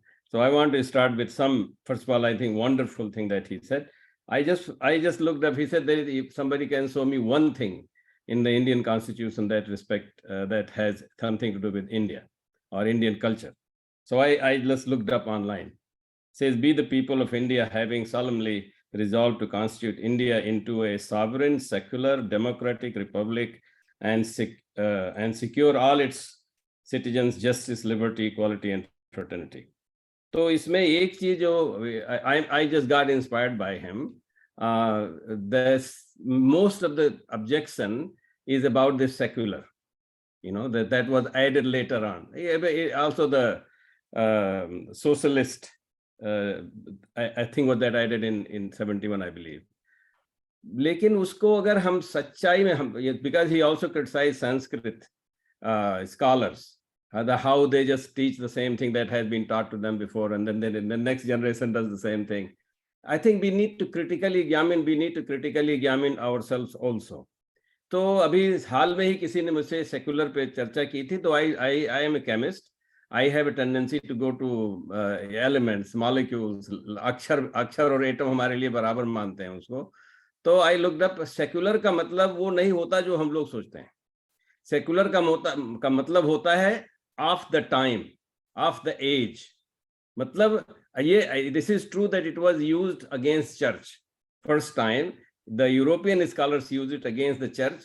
So that sounded like it against religion, but it is not really against religion. It's against anything that is static. Science भी, अभी मैं chemistry की, I have a textbook which is written in 1924. मैं अगर वो किताब पढ़ाऊंगा लोगों को तो कोई क्लास में नहीं आएगा हमारे, हमको अपडेट करना पड़ता है. So this one thing I disagree with him, and not that I disagree with him with what he understands, but I think this is also a challenge for us to update ourselves. We change the meaning the way it is. That's very Indian. That's very Indian that we go into the basics of it. And जब हम ये कह रहे हैं कि this means updated, तो हमारे यहाँ तो वेद में अभी बहुत सारे लोग ऐसा बोलते हैं वेद में ऐसा लिखा हुआ है इसलिए हम ऐसा कुछ नहीं कर सकते. ऐसा नहीं है. वेद में ही लोगों ने डिस्कशन किया हुआ है, उपनिषद में ही डिस्कशन किया हुआ है, बहुत सारे भाष्य लिखे गए हैं. कालिदास की चर्चा हो रही थी, कालिदास ने बहुत सारी चीजों को पुनः स्थापित किया हुआ है, तुलसीदास ने पुनः स्थापित किया हुआ है. तो हमारे यहाँ की परंपरा है. हम ये नहीं मानते एक बार किताब लिख दी गई और उसके हिसाब से करेंगे, ऐसा कुछ नहीं है. मुझे लगता है कि इंडिया हैज ए सिस्टम, इसमें हम चीजों को क्रिएट करते हैं, सृजनात्मक चीजें होती हैं. इसलिए दूसरा slight disagreement with him, we don't need to listen to the government. Government से हम क्यों उम्मीद कोई चीज करते हैं? भगवान राम ने रावण को मारा, वो गवर्नमेंट में बने थे क्या? वो तो वनवासी थे. But he didn't care about it कि गवर्नमेंट हमको ये बोलेगी, हमको ये साथ है, कुछ फर्क नहीं पड़ा. He just did it himself. तो हमारे यहाँ जो हम ब्रह्मास्मि की जो धारणा है, अगर हम जैसे भी योग की बात कर रहे थे, तो योग की बात से अगर ये सोचना है तो ये भी सोचना है कि हम योग से अहम ब्रह्मास्मि के स्तर तक पहुंच सकते हैं और कुछ भी कर सकते हैं. ये हमारे अंदर शक्ति है. तो empower individual is very important, and that is Bharat की परंपरा है. So that I just wanted to say in response. Other बहुत सारी और चीजें हैं, जैसे कि मानवाधिकार, ह्यूमन राइट्स की थोड़ी बात हो रही थी, इस पर मैं कुछ लिखा भी हूँ. ह्यूमन राइट्स में जो लोग ऐसी बातें करते हैं कि ह्यूमन राइट्स का मानवाधिकार, अधिकार शब्द जो है वो संस्कृत वाले अच्छे से बता सकते हैं कि कार्य से होता है. अधिकार का मतलब कार्य, अधिकार का मतलब वो नहीं होता कि I deserve this, I don't need to do anything. अधिकार का असली मतलब, अगर मैं काम करूंगा तो उसका फल तो निश्चित रूप से मिलने वाला है, चाहे कुछ भी काम करूं. अगर किसी का विरोध करता हूं जो अत्याचारी है, तो उसका फल तो मिलेगा. आज नहीं, मेरे हो सकता है मेरे जीवन काल में ना मिले, अगले जीवन काल में मिले, किसी और को मिलेगा. इसलिए अधिकार का मतलब वो नहीं. Rights, we have accepted some of the definitions from outside, जो कि हमारे यहाँ संस्कृत जो भाषा है उसकी इतना महात्म्य है कि अगर हम उसी को समझ लें अच्छे से और उस पर लेकिन करें, ये नहीं कि सिर्फ उसकी बात करें. ऐसा नहीं, बात करने से कुछ नहीं होगा. अभी हम लोग ये जो कर रहे हैं यहाँ पे, हमारे यहाँ की जो शिक्षा व्यवस्था थी वो तो आप लोग जानते हैं, वो किताब की व्यवस्था थी नहीं. अभी लोग बोलते हैं श्रुति, जो श्रुति को भी लोग गलत समझते हैं. इस पर मेरी बहुत लोगों से ऐसी बातें हो रही हैं कि श्रुति का मतलब नहीं कि किसी का सुन लिया. हाँ, किसी का सुन भी सकते हैं, लेकिन अपने को भी सुन लिया ना, अपने को भी तो सुनना चाहिए. अपने जो कहें उसको भी अपनी बात. जिसे अब ये कहा गया, रघुकुल रीति सदा चली आई, प्राण जाए पर बचन न जाए. अब ये बात भी बताइए, इसका सीधा जो अर्थ होता है हमारी गांव की भाषा में, जो कहो वो करो. अगर आप अपनी बात स्वयं नहीं सुनते हो, इसका मतलब जो कहते हो वो नहीं करते हो, उसका मतलब आप नहीं सुनते हो, तो दूसरा कोई सुनेगा क्यों?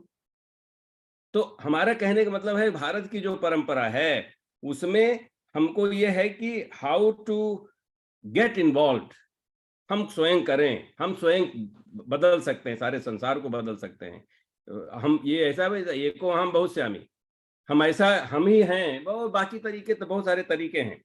तो उनके आधार पे अगर हम इन चीजों को समझें तो आई जस्ट लाइक टू से डॉक्टर अंगिरस को कि इसको भी जोड़ लें, 194 स्लाइड के ऊपर इसको भी जोड़ें, और कभी इस पर भी और अच्छे से भी चर्चा कर सकते हैं, अलग से भी चर्चा कर सकते हैं कि अगर हम ऐसा देखें कि क्या होता है। तो भी हमारे कई शब्द ऐसे और भी शब्दों के, जो संस्कृत की बात हो रही है उसमें शब्दों की बहुत सारी भरमार है। इसको मैंने हिंदी वाला भी पढ़ा, कॉन्स्टिट्यूशन का, उसका उल्टा लिखा हुआ समाजवादी। तो बहुत अच्छी, समाज का मतलब शब्द ही आता है जहां पे समता से जो चीज जन्मे, तो समाजवादी होना क्यों बुराई नहीं है, सेकुलर होना कोई बुराई नहीं, लेकिन दूसरे की परिभाषा लेके अपने को परिभाषित करना, इसमें बुराई है, क्योंकि हम अलग हैं। अब अलग ही नहीं है, हम बहुत ही पुराने प्राचीन हैं। इससे ज्यादा कोई पुरानी सभ्यता हो सकता है अफ्रीका में कहीं रही हो, लेकिन जिसको हम सभ्यता कहेंगे वो तो हमारे यहाँ की है।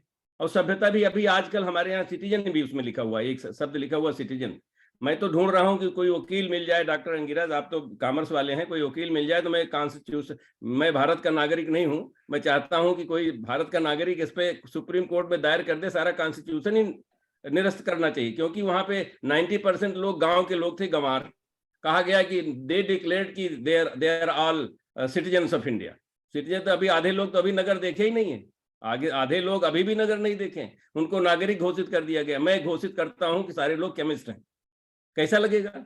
बड़ी मूर्खता लगेगी। ऐसा थोड़ी ना होता है। ये मैं, क्योंकि मैं सोचता हूँ केमिस्ट्री बहुत अच्छी चीज है, इसका मतलब नहीं कि सारे लोग केमिस्ट हो जाए, बहुत भी चीजें बहुत अच्छी चीजें हैं। गांव की, मैं इसलिए कह रहा हूँ कि जो सभ्यता शब्द है वो गांव से आता है। गांव सभा अभी भी मानी जाती है, ग्राम सभा ही होती है, नगर सभा नहीं होता है, नगर निगम होता है।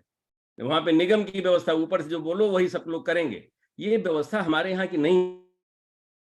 हमने प्रजातंत्र, जो लोकतंत्र बोल दिया, उसमें प्रजातंत्र में प्रजा अगर होगा तो क्रिएटिव ही होगा। प्रजा का मतलब ही क्रिएटिव होता है और वो इंडिपेंडेंट होता है। वहां पे ऐसा होता है, ऐसी प्रजा की हमारे यहाँ की धारणा है कि राम जैसे राजा को भी प्रजा, धोबी जैसी प्रजा की सुननी पड़ती है। ये चीज भारत की ही परंपरा में है। अभी आज अब आप मोदी जी की बात कर रहे थे, मोदी जी बहुत अच्छा काम किया, मैं उनका समर्थक हूं, लेकिन हमारा धर्म ये नहीं है कि मैं उनका समर्थक हूं इसलिए उनकी बुराइयों को न बोलूं। वो ऐसे व्यक्ति नहीं भी हैं, मुझे लगता है कि वो बुराइयों को अपने नहीं सुनना चाहेंगे। आपने एक शब्द नीति भी यूज किया था, कहीं पे लिखा हुआ था आपके जो स्लाइड में। अब मोदी जी की नीति आपने सुना है क्या है? National institution for transforming India. Modi ji की नीति आयोग जो है उसको पढ़ के देखिए, national institution for transforming India. इससे ज्यादा हीन भावना कौन पैसे पैदा किया जा सकता है कि आपकी इतनी बड़ी नीति जिससे विज्ञान और समाज और दर्शन सब कुछ चलता है, उसको मोदी जी, अंग्रेजी की इतनी ज्यादा उनको प्रेम है कि उसको national institution for transforming India बोल दिया। ये तो ऐसा नहीं, इसे वो उसमें कोई बुराई नहीं है, वो तो ठीक है, he wants to say that there is nothing wrong with that. लेकिन हीन भावना कितनी पैदा हो जाएगी कि लोग हमारी नीति कुछ, उसका कोई मतलब ही नहीं निकलता है। तो ये सारी चीजें हमको, मुझे लगता है कि डालना चाहिए, हमको इसकी बात करनी चाहिए, और इसको हमारे शिक्षा के माध्यम से करना बहुत जरूरी है। अब शिक्षा का माध्यम जो है, योग की जो बात हो रही थी, बहुत आवश्यक है, क्योंकि शिक्षा जो है सिर्फ ये, हमारे यहाँ विषय अलग नहीं होते थे।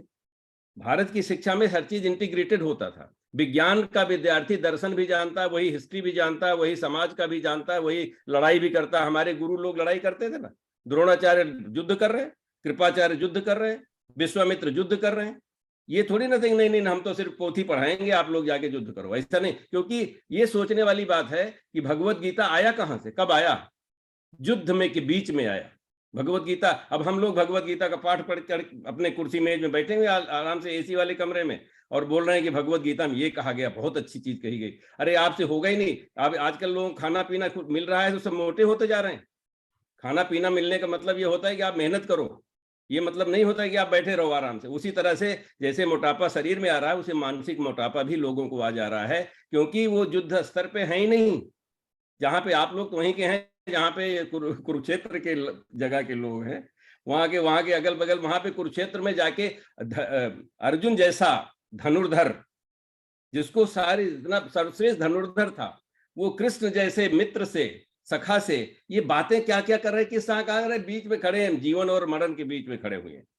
ये जब तक स्थिति हम नहीं पैदा करेंगे, जब तक आराम है, अभी कुछ लोग बोल रहे थे बच्चे हमारे ऐसा करते वैसा करते, बच्चे बर्बाद कर रहे हैं, बर्थडे मना के उनका बर्बाद कर रहे हैं बच्चे। बर्थडे में क्या किया भाई, कभी राम और कृष्ण का बर्थडे मनाया गया उनके जीवन में?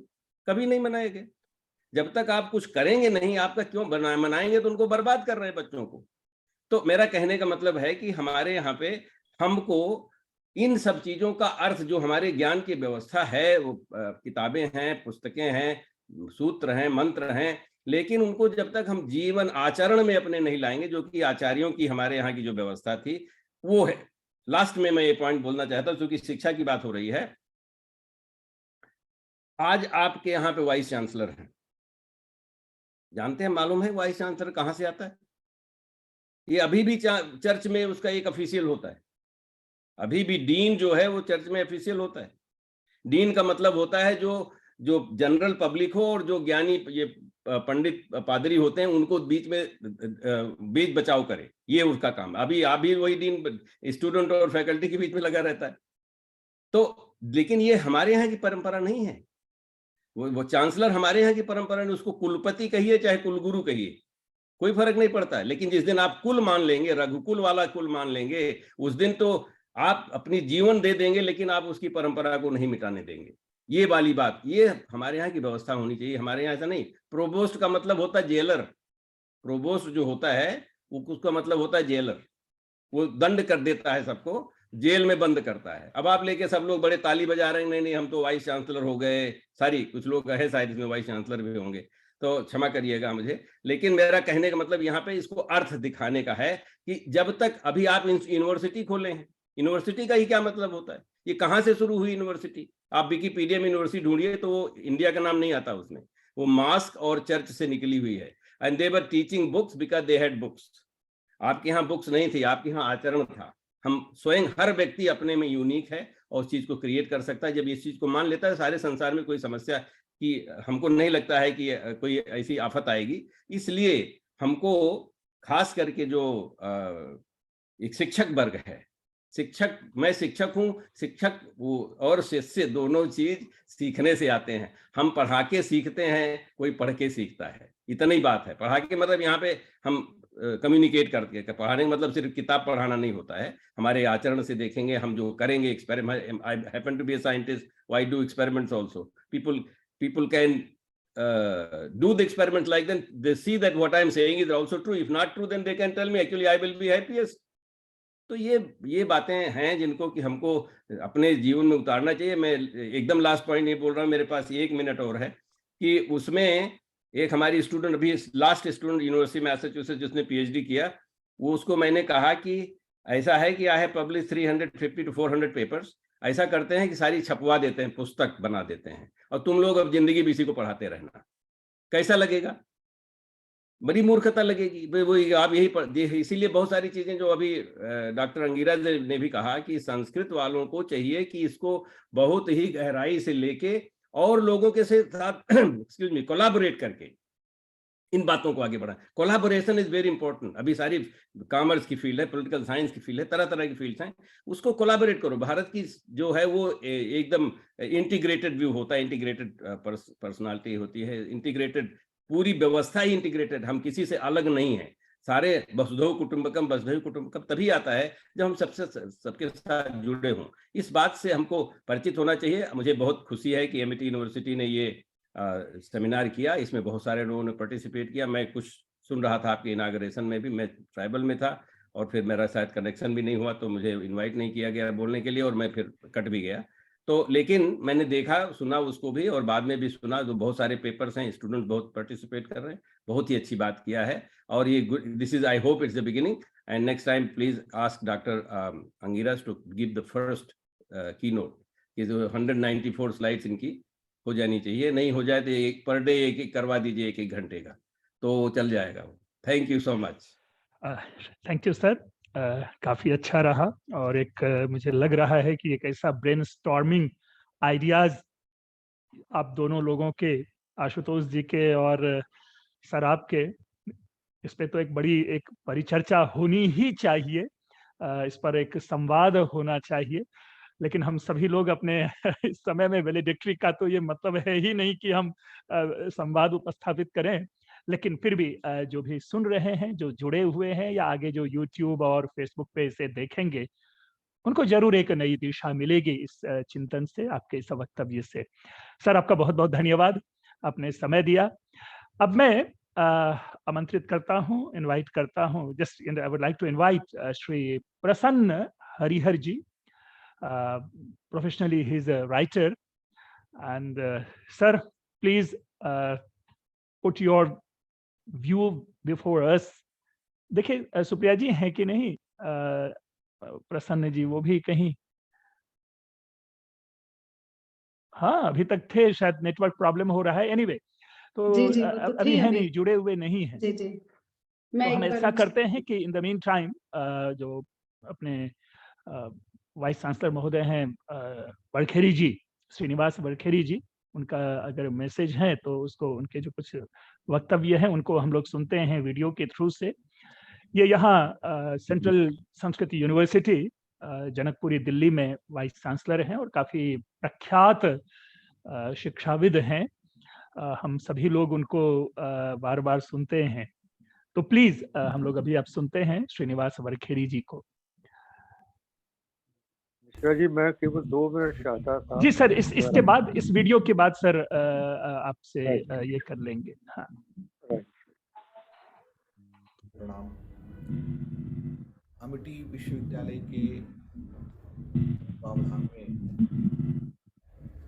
Relevance of Indian knowledge system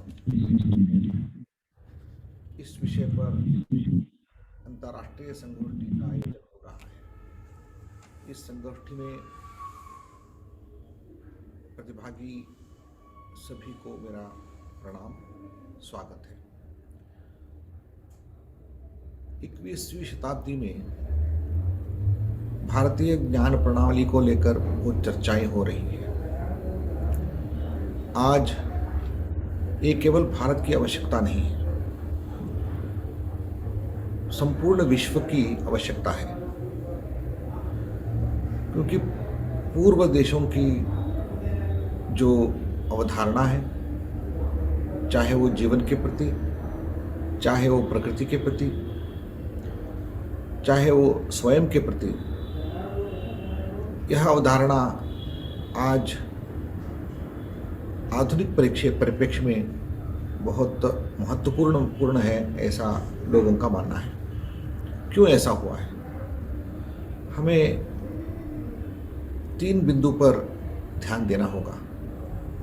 आज विश्व के सामने बहुत बड़ी चुनौतियां हैं, समस्याएं हैं। वह 3 स्तर के हैं। एक, मानव जीवन और प्रकृति का संघर्ष रहा है।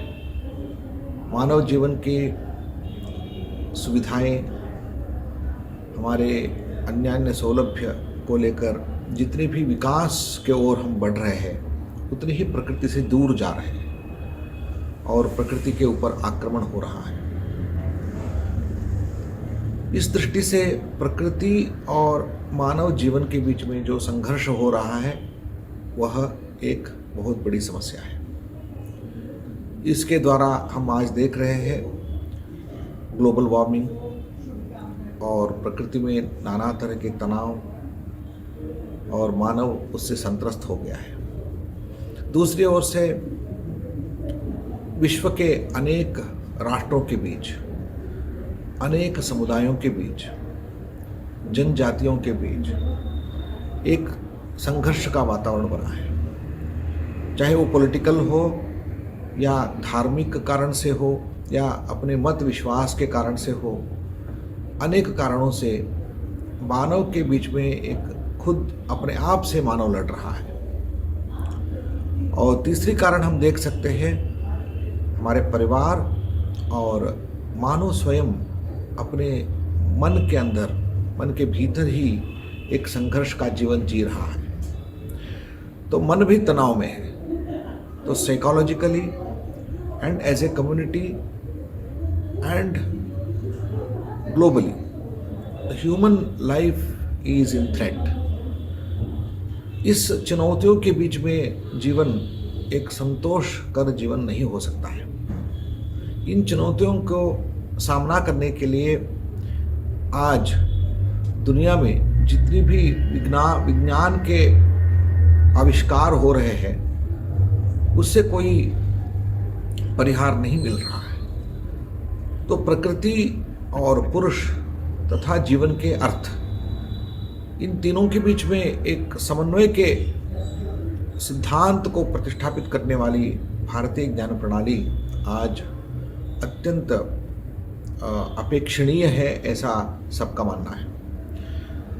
तो मित्रों, मैं आपसे ही अनुरोध करना चाहता हूँ, हमारे शिक्षा प्रणाली में हम बहुत दूर चले गए हैं। भारत के अपना एक ज्ञान का प्रवाह रहा है, इसके बारे में हमारे छात्रों को परिचय नहीं है। और भारत केवल एक पॉलिटिकल नेशन नहीं है, एक ज्ञान प्रवाह है और संस्कृति की परंपरा है। हर एक हमारे आचरण में संस्कृति के पीछे एक बहुत बड़ा ज्ञान प्रवाह, उसका परिचय, उसका अनुसंधान हमें नहीं मिल रहा है। तो इन चुनौतियों को सामना करने के लिए भारत की शिक्षा प्रणाली में भारतीय ज्ञान परंपरा को पुनः प्रतिष्ठापित करने के लिए आपका जो प्रयास है उसको मैं अभिनंदन करता हूँ। अमिटी विश्वविद्यालय के liberal arts, school of liberal arts के द्वारा संस्कृत विभाग यह बहुत बड़ा काम, अच्छा काम कर रहा है। मैं प्रोफेसर संजय के झा जी और माननीय कुलपति तथा आप सबको मैं बधाई देता हूं। और भारतीय ज्ञान प्रणाली अवश्य प्रकृति और मनुष्य तथा मनुष्य अपने प्रयोजन के साथ, मनुष्य जीवन और मनुष्य जीवन के पुरुषार्थों के साथ एक समन्वय दृष्टि के साथ हमें आगे लेके जाता है। उसको स्वागत करने के लिए हम खड़े हैं। आप सबको मैं अभिनंदन, बधाई देता हूं।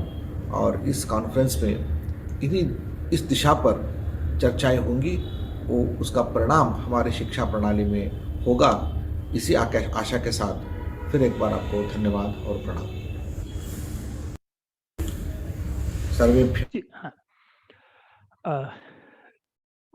धन्यवाद कुलपति महोदय बरखेरी जी। अब मैं श्री प्रसन्न परिहार जी को बुलाता हूं। Sir, just I am inviting you to deliver your lecture. Shri Prasanna, हाँ please. Sorry, you were disconnected just because. I apologize to everyone if I made you wait. My broadband suddenly disconnected me. So please, sir, carry on. Yeah. So I have been listening to all the dignitaries and Ganya Vyakti, I should say, speak beautifully about the session so far. I am an outside in or an external viewing the inside person. I spent about 30 plus years in corporate working for big companies like IBM and Wipro and other companies. In the last 3 years, I have actually, I should say more like 4 years, I call myself the sincere seeker of truth. I started studying Vedanta. I started to understand what our Vedas and Upanishads have to say. And I'm not an expert, but I am giving an outside in view because all of you here are mostly educationalists. But I go to many colleges, many universities to give lectures on certain subjects. And interestingly, when I go to these places, and I love to interact with students because we learn a lot from our students. When I talk to them, some of the simple things I realize or I view or I get as a perception when I talk to them, I see that there is a competition for one-upmanship. I want to be better than the other person at any cost. So keep this on one side. Another student came to me and said, sir, you taught us something about, project management as an example. I want to be a project manager. So I asked him, but before that, don't you want to be a good human being? Because if you be a good human being, automatically you can probably be a good project manager. Because some of these things, what is happening as I see it is, people are the students, because I'm looking at it from a student's angle, they are in a fast-paced world where the only race that is happening is the rat race. The only thing that is happening as competition is for one-upmanship. The only thing that is happening is they want to say, I have 10,000 followers on LinkedIn or Facebook or Instagram. They're not worried about truly how many friends they have around them, sitting and talking to them at the breakfast table or at the lunch table. Only thing that is happening there is they are hiding. When it comes to opening up in front of people, they are hiding behind walls. They are very much afraid of opening themselves and talking to other people. I mean, generally, this is what I got. Now, at the end, the sense I get is most of them are caught in a whirlpool. Whirlpool, why I call it is, they don't know, they're getting sucked into having emotional disturbances, stress, and so many such things. So when I got the students together, I asked them, how about if I teach you how to be peaceful in this very disturbing world outside? You be peaceful. You compete with yourself. You compete for your own expertise and for your own peace. Don't go after how many people are there as your followers or likes. Look at silence and tranquility. So solitude, not solitary confinement. Look at solitude, where you can learn much more by being with yourself than being with the disturbances outside. How can you actually feel liberated? So when all these discussions were happening, what the sense I got, and I'm just sharing this with all of you, it is very tough to survive in this fast-paced world due to lack of rounded skills, well-rounded skills, or a holistic education, or a holistic life. The best way to look at it is, how do we leverage our huge body of knowledge, or what we can also call as our treasure trove of Vedas and Upanishads, and in other words, IKS, our Indian knowledge system, and derive benefits out of it, so that you can find bliss in the world and be not only a good citizen, but before that, as a student, you can be a good student who can do 100 good things today, 101 good things tomorrow, 102 good things the day after tomorrow. So the discussion went in that angle. And what better than our Bharat? From my Acharya, I learned that the Yaugika Artha, or the meaning of Bharat, is actually Bha is the Swayam Prakasha Swarupa. Of course, let's not go to the discussion of Advaita, Dvaita, or Vishishtadvaita. That is not the intent. But I believe that there is a divinity in each one of us, be it a student, be it a teacher, be it a professor, be it a head of the department, be it the dean or the vice chancellor or whoever it is. The divinity in us, if we can share that.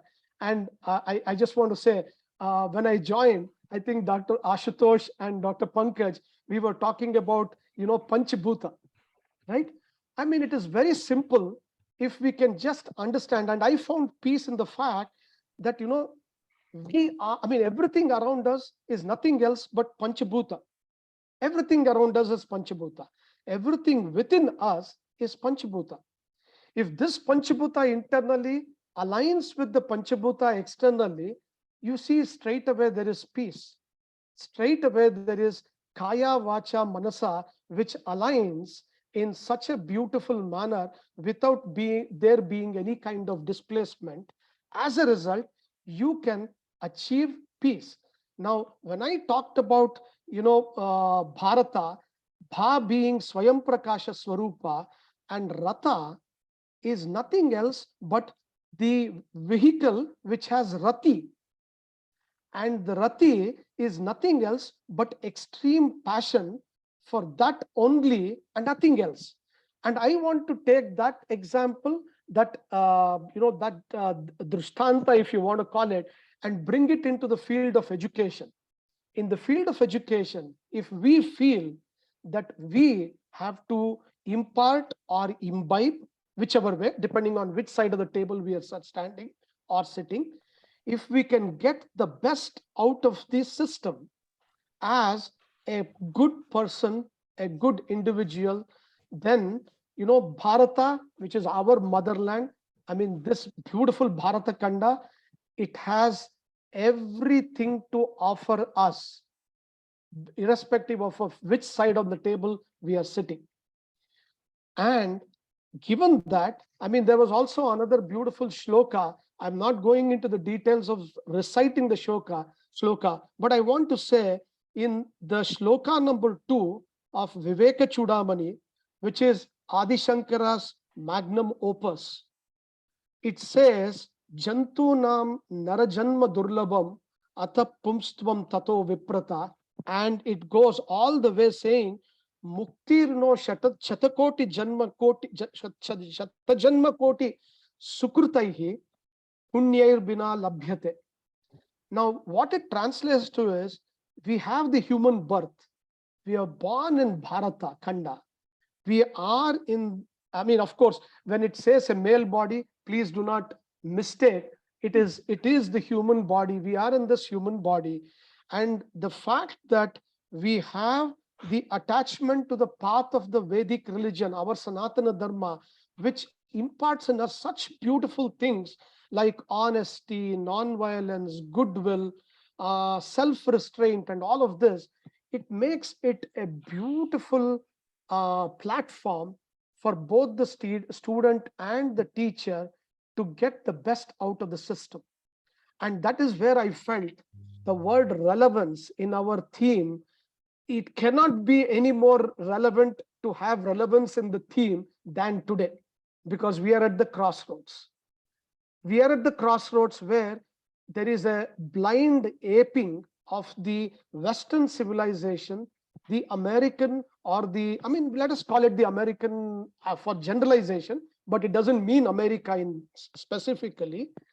We have to learn that there is a body of knowledge that we can dig into here within India and leverage the Sanatana Dharma.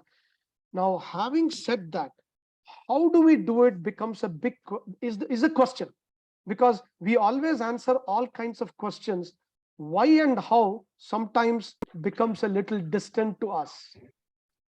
And if we can answer that question, that there is I also in my session where it was about value education, I talked about the Sadhana Chatushtaya.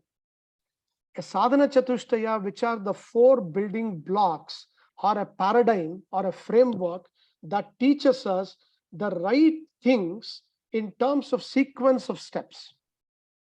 And it actually talks about, very, very simple things like, Viveka, Vairagya, Shamadhi Shatka, Mumukshutva, and so on and so forth. But what I like is, if we can bring all those building blocks into the field of education, and Viveka means I would like to have a discerning mind for holistic education. When I say Vairagya, I would like to value I would like to value and detach from all the attractions that the world is throwing at us. Instead, let me see what is the best way to improve myself, because we all know it is only within us to change the world. The world will not change for us. We have to change individually, each of us within us, to be a better citizen, and then we can see the changes happening all around us. With that, I know I may have gone a little away from and deviated a little from the topic, but I want to say that right there in that sadhana chatushtaya, the building blocks, I mean, even something like mumukshutva, I know in the Vedanta, in the Vedanta, it says desire for inner freedom, but I would like to call it in the educational realm as a burning desire to be a well-rounded, responsible citizen of our country in a righteous path.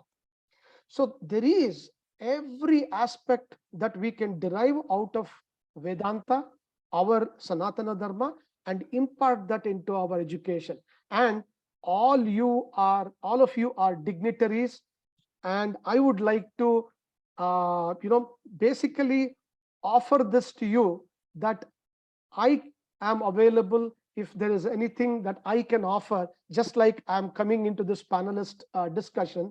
And I would like to offer my pranam, dhanyavada to all of you for this opportunity to have a small discussion with you. Namaste. Thank you, sir. Thank you, sir. It was nice to listen to you. And I forgot to give you an alarm. Sir, please conclude, because I was mesmerized at that time.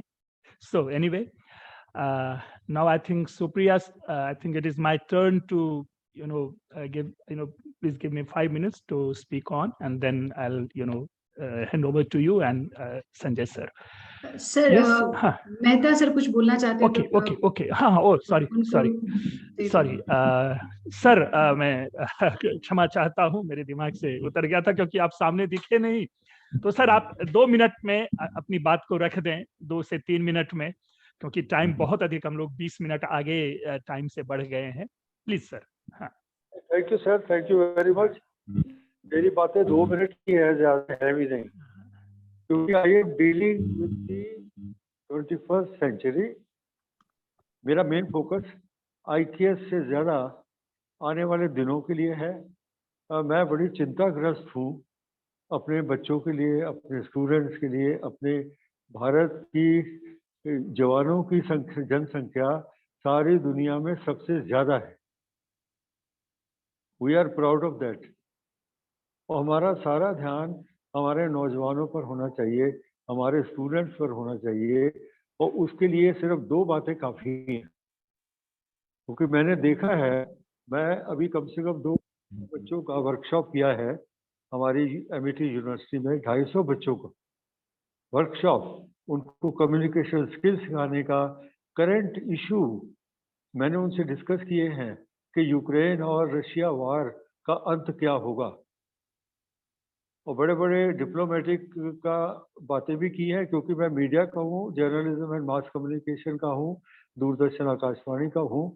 तो मैं आपसे share करना चाहता हूँ कि मैं आने वाले दिनों की मुझे बहुत चिंता है। आने वाले दिनों को अंग्रेजी भाषा में कहते हैं post truth and gas lighting.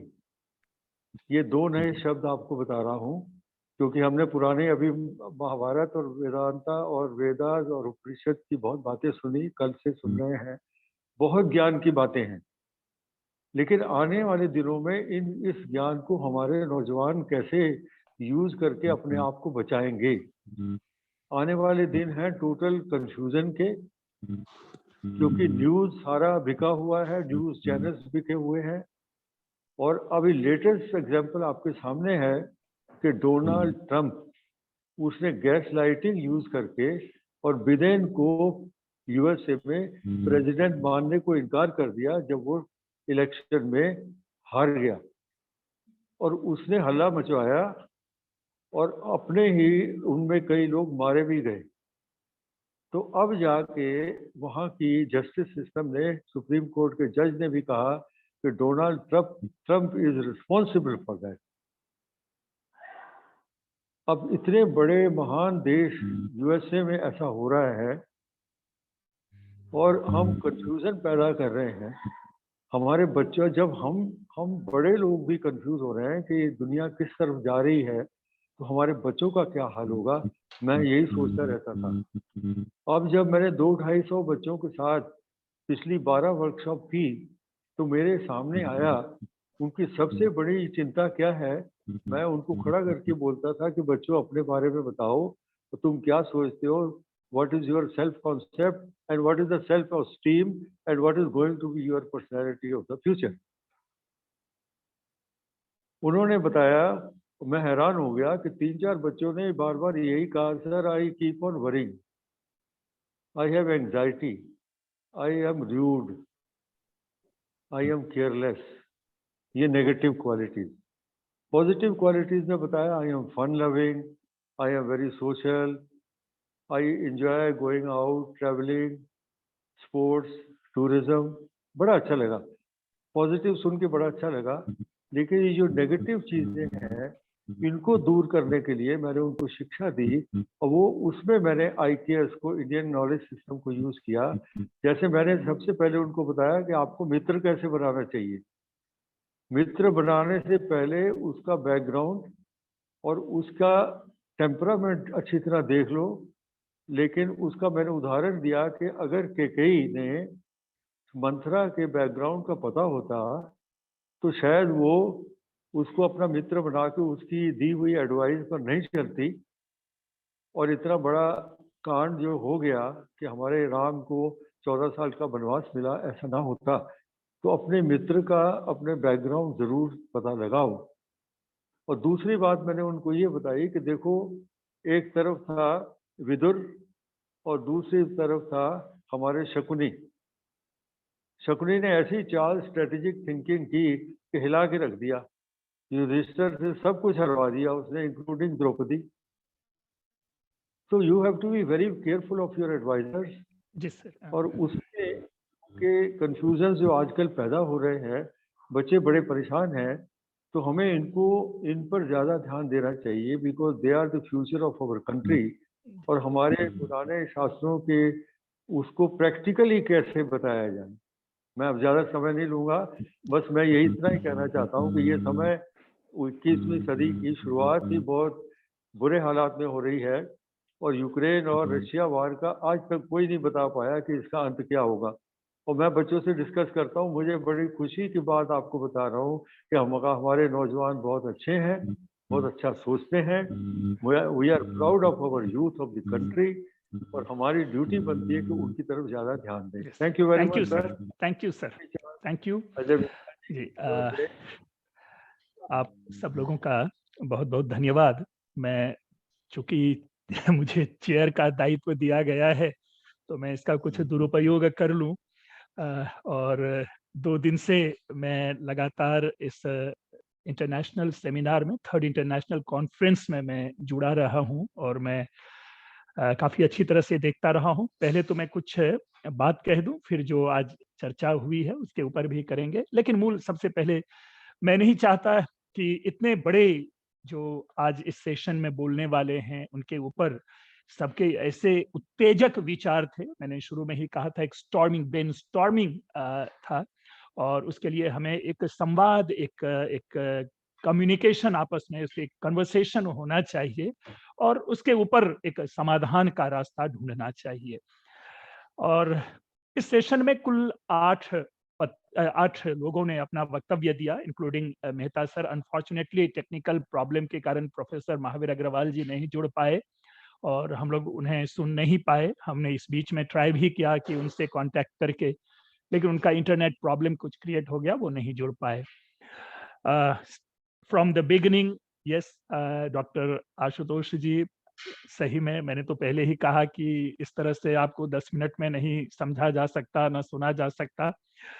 लेकिन आपकी जो भी, आपने कई सारी चुनौतियों की बातें की, और फ्रैंकली मैं ये बताऊं कि आपके कई सारे विचारों से जो हम जैसे जो नए पढ़ने पढ़ाने वाले हैं पूरी तरह से इत्तेफाक रखते हैं। और यही कारण है कि आज भी मैं यूनिवर्सिटी में लगभग 3 दिनों से यूनिवर्सिटी में ये जो 4 ईयर सिलेबस में बना रहा हूँ, अकेला मैं लड़ रहा हूँ सारे, क्या कहूँ, पंडितों से, कि वो कोई कहते हैं कि ये डाल दो, वो डाल दो। मैंने पूरा सबको काट करके कहा कि ये छंद अलंकार क्यों पढ़ाते हो? क्या महाकवि कालिदास ने इसीलिए छंद कविता लिखी थी कि भाई हम इसमें ये अलंकार डाल रहे हैं कि नहीं? एनीवे, तो ये बहुत अच्छी बातें की थी और कई सारी चीजें इश्यूज थी जिस पे हमें सोचना पड़ेगा। उनके बाद हमने राम अवतार जी को सुना और राम अवतार जी को कल भी सुना था। उनको सुनने से अच्छा ये होता कि हम लोग उनका एक सेशन उनसे करवा लेते और हम लोग कुछ योग से लाभान्वित होते, तो वो हम लोगों के लिए ज्यादा अच्छा था। उसके बाद हम लोगों ने प्रोफेसर टॉमस पोगे का जो मैसेज सुना। उन्होंने भी कुछ चुनौतियां हमारे सामने, कुछ चैलेंजेस उन्होंने हमारे सामने रखे, उन्होंने कुछ क्वेश्चंस छोड़ा। और नेचुरली देखिए, जब हम कोई कॉन्फ्रेंस और सेमिनार करते हैं तो हमारा जो भले ही विचार कई आए हों, लेकिन इस तरह के जो क्वेश्चंस तो होते हैं वही बेसिकली हमारा आउटपुट होता है, जिसपे फर्दर हम आगे उसको सोचते हैं और उनके सॉल्यूशन को निकालने की कोशिश करते हैं। उसके बाद प्रोफेसर बलराम सिंह जी, क्या टिप्पणी करना, क्या कमेंट करना, उन्होंने तो पूरा का पूरा रखा। लेकिन हमें सबसे आश्चर्य ये लगा कि हम सभी लोग जो हैं यहाँ पर एक आधुनिक रूप में अपने अपने ज्ञान, अपने अपने विषय को स्थापित करने के लिए जो डेडिकेशन है, ये सब में जो झलकी, और प्रोफेसर बलराम सिंह जी ने उस चीज को बहुत बढ़िया से आशुतोष अंगिरस सर के माध्यम से, उनके स्लाइड्स के माध्यम से, और कुछ अपने सही में कि जिस तरह से हम शब्दों का दुरुपयोग, पदों को किस रूप में ये कर रहे हैं, वो कहीं ना कहीं हमारी भारतीय ज्ञान परंपरा को आहत कर रहे हैं, उनके ऊपर उनका एक कंसर्न निकल कर आया।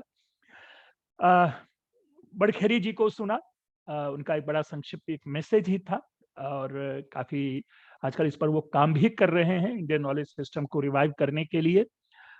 और अंत में श्री प्रसन्न हरिहर जी से मुझे लग रहा है कि उनके लिए ये ऑफलाइन नहीं होना चाहिए था। अगर साथ बैठते और लंच लेते हुए, चाय की चुस्की लेते हुए बात करते तो शायद और आनंद ज्यादा आता।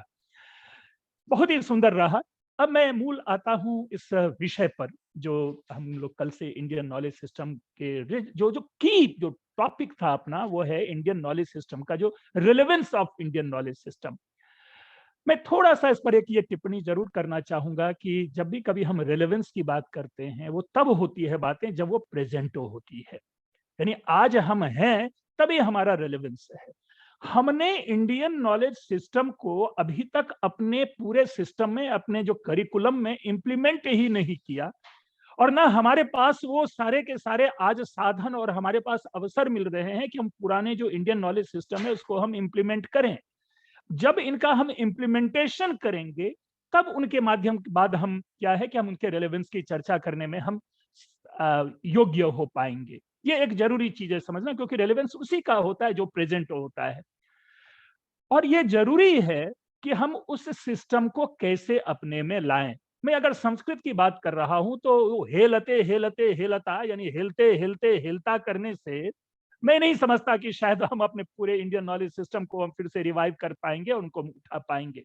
लेकिन हाँ, इतना जरूर है कि वो इतने काल तक, अगर आज वेद हमारे पास अवेलेबल है सर, और इसमें किसी भी तरह का इंटरपोलेशन नहीं है, किसी भी तरह का उसमें आपको प्रूफ रीडिंग कर, आप ये नहीं कहेंगे पाठ भेद, एक टर्म यूज होता है पाठ भेद, यानी अगर आप कालिदास की किताब को लेंगे और 2 एडिशन लेंगे तो दोनों में पाठ भेद मिलेंगे। वर्स नंबर 7 कुछ और एक एडिशन में कहेगा, वर्स नंबर 7 दूसरे एडिशन में कोई और आ रहा है। लेकिन ये ऋग्वेद है, ये हमारे उपनिषद से हैं, ये जितने भी हमारे वैदिक लिटरेचर हैं, आज भी कहीं से कोई एडिशन ले लेते हैं, उसमें हम परिवर्तन प्राप्त नहीं के बराबर करते हैं। ऐसा क्या सिस्टम था जो आज भी वह उसी तरह से चल रहा है? तो हम जब अपने बच्चों को पढ़ाते हैं तो अगर उन सिस्टम को, जैसा मैंने कल कहा था, एक तो नेषधीय चरितम में उनकी ओर इशारा किया है, लेकिन उसका मैं प्राइमरी जो फॉर्म देखता हूं वो रुद्रदामा के इंस्क्रिप्शन में देखता हूं, जहां पर उन्होंने धारण पारण विज्ञान और प्रयोग कहा है, या उसी को बाद में अधीति बोध आचरण और प्रचारण कहा है। यानी हम पहले किसी चीज को ग्रास्प करते हैं, फिर उनको जब हम समझ ले, उनको फिर समझने की कोशिश कर रहे हैं क्या कहा जा रहा है। अगर बस के पीछे लिखा हुआ है कि बुरी नजर वाले तेरा मुंह काला, तो हमने तो पहले समझ लिया कि लिखा हुआ है बुरी नजर वाले तेरा मुंह काला, लेकिन उसका अर्थ क्या है, वो क्यों लिखा हुआ है, उसकी क्या उपयोगिता पीठ के पीछे, बस के पीछे है, फिर हम उसकी समझ अपने में जनरेट करते हैं। फिर क्या है कि हम उसको क्या है अपने आचरण में लाते हैं, यानी हम बस के लिए सदैव अच्छी कामना करेंगे, उनके लिए बुरी कामना नहीं करेंगे, चाहे भले ही मेरे बगल से क्यों ना निकल जाए। फिर आचरण हुआ, फिर उसके बाद प्रयोग होता है कि हम दूसरों को सिखाएंगे, दूसरों को सीख देते हैं। और शायद यही सिस्टम था कि इतने दिनों से, इतने कालों से, हजारों वर्षों से, 5000 वर्षों से ये आज चला आ रहा है, हम में है। तो कहीं हमारा जो एजुकेशन सिस्टम में अगर हम इस चीज को इंप्लीमेंट करें तो शायद एक लाभ हो। इसी तरह से कई सारी बातें हम अपने शास्त्रों में पाते हैं। मैं बार बार न्याय शास्त्र में जो प्रवर्तित पंचावयव है उनको भी मैं बार बार थ्रो करता हूं, जहां पर हमें क्या प्रूव करना है, प्रतिज्ञा है, हेतु है, कारण है, उदाहरण से समझाना। तो ये सारी जो चीजें हैं वो हमारी मेथोडोलॉजी में, हमारे नॉलेज सिस्टम में है। जरूरी है उन नॉलेज सिस्टम को इम्प्लीमेंट करने की, और जब इम्प्लीमेंट होता है वो हमारे सिस्टम में, फिर 2-4 वर्षों के बाद उनके हम रेलेवेंस की बात करेंगे। लेकिन यस, आज इस सेमिनार में, इस कॉन्फ्रेंस में इंडियन नॉलेज सिस्टम का रेलेवेंस हमें यह लगा कि अलग अलग जो हमारे विद्वानों ने जो एक नए नए विचार, जो एक उत्तेजक विचार यहाँ प्रस्तुत किया, अगर हम उनको एक पूरी तरह से समझ के और उन पर एक अलग से विमर्श करके कुछ नई सीख निकाल पाए तो शायद इस कॉन्फ्रेंस की ये सफलता होगी। जो 15 सेशंस हुए, 16 सेशन हुए, संजू ये आज 16वां ये था, इससे पहले 15 हुए हैं, ये 16 सेशंस जो हुए हैं जिसमें कि मोर देन 100 पेपर्स प्रेजेंट किए गए हैं। और यही नहीं, क्योंकि इंडियन नॉलेज सिस्टम पे अभी तक पूरी तरह से फुल लेंथ बुक मार्केट में अवेलेबल नहीं है, तो मैं हमेशा से यही रिक्वेस्ट करता हूँ एमईटी यूनिवर्सिटी के जो असला के जो चेयरमैन हैं, डायरेक्टर साहब हैं, प्रोफेसर संजय कुमार झा जी से ऑलवेज एवरी सेमिनार के लास्ट में, कि जो कुछ अच्छे आर्टिकल्स हैं अगर उनका पब्लिकेशन, एक एडिशन उनके एडिटिंग करके एक बेटर वे में, एक बेटर वॉल्यूम बना के उनका पब्लिकेशन करें। जो नहीं भी हैं, कुछ और जो रिनोन्ड स्कॉलर्स हैं उनके कुछ पेपर्स इनवाइट करके, तो मैं समझता हूँ आने वाले दिनों में वो हम जैसे जो पढ़ने पढ़ाने वाले हैं उनके लिए एक वो माइलस्टोन हो, मील का पत्थर साबित हो। तो इस चीज के साथ, इस छोटी सी टिप्पणी आदि के साथ मैं अपना वक्तव्य खत्म करता हूँ, इस धन्यवाद के साथ। और इसकी कि मुझे बड़ा अच्छा लगता है, मैं जब एमईटी यूनिवर्सिटी से जुड़ता हूँ, मेरा एक तरह से इनहेरेंट रिलेशन सा बन गया है। मुझे लगता है कि जब मैं आता हूँ तो अपने घर परिवार की तरह मुझे प्रतीति होती है।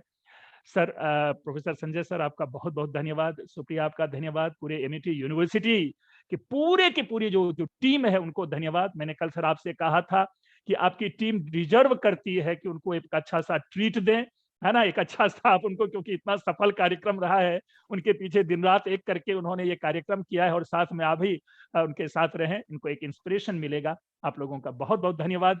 Thank you and all the best for next conference also. Thank you.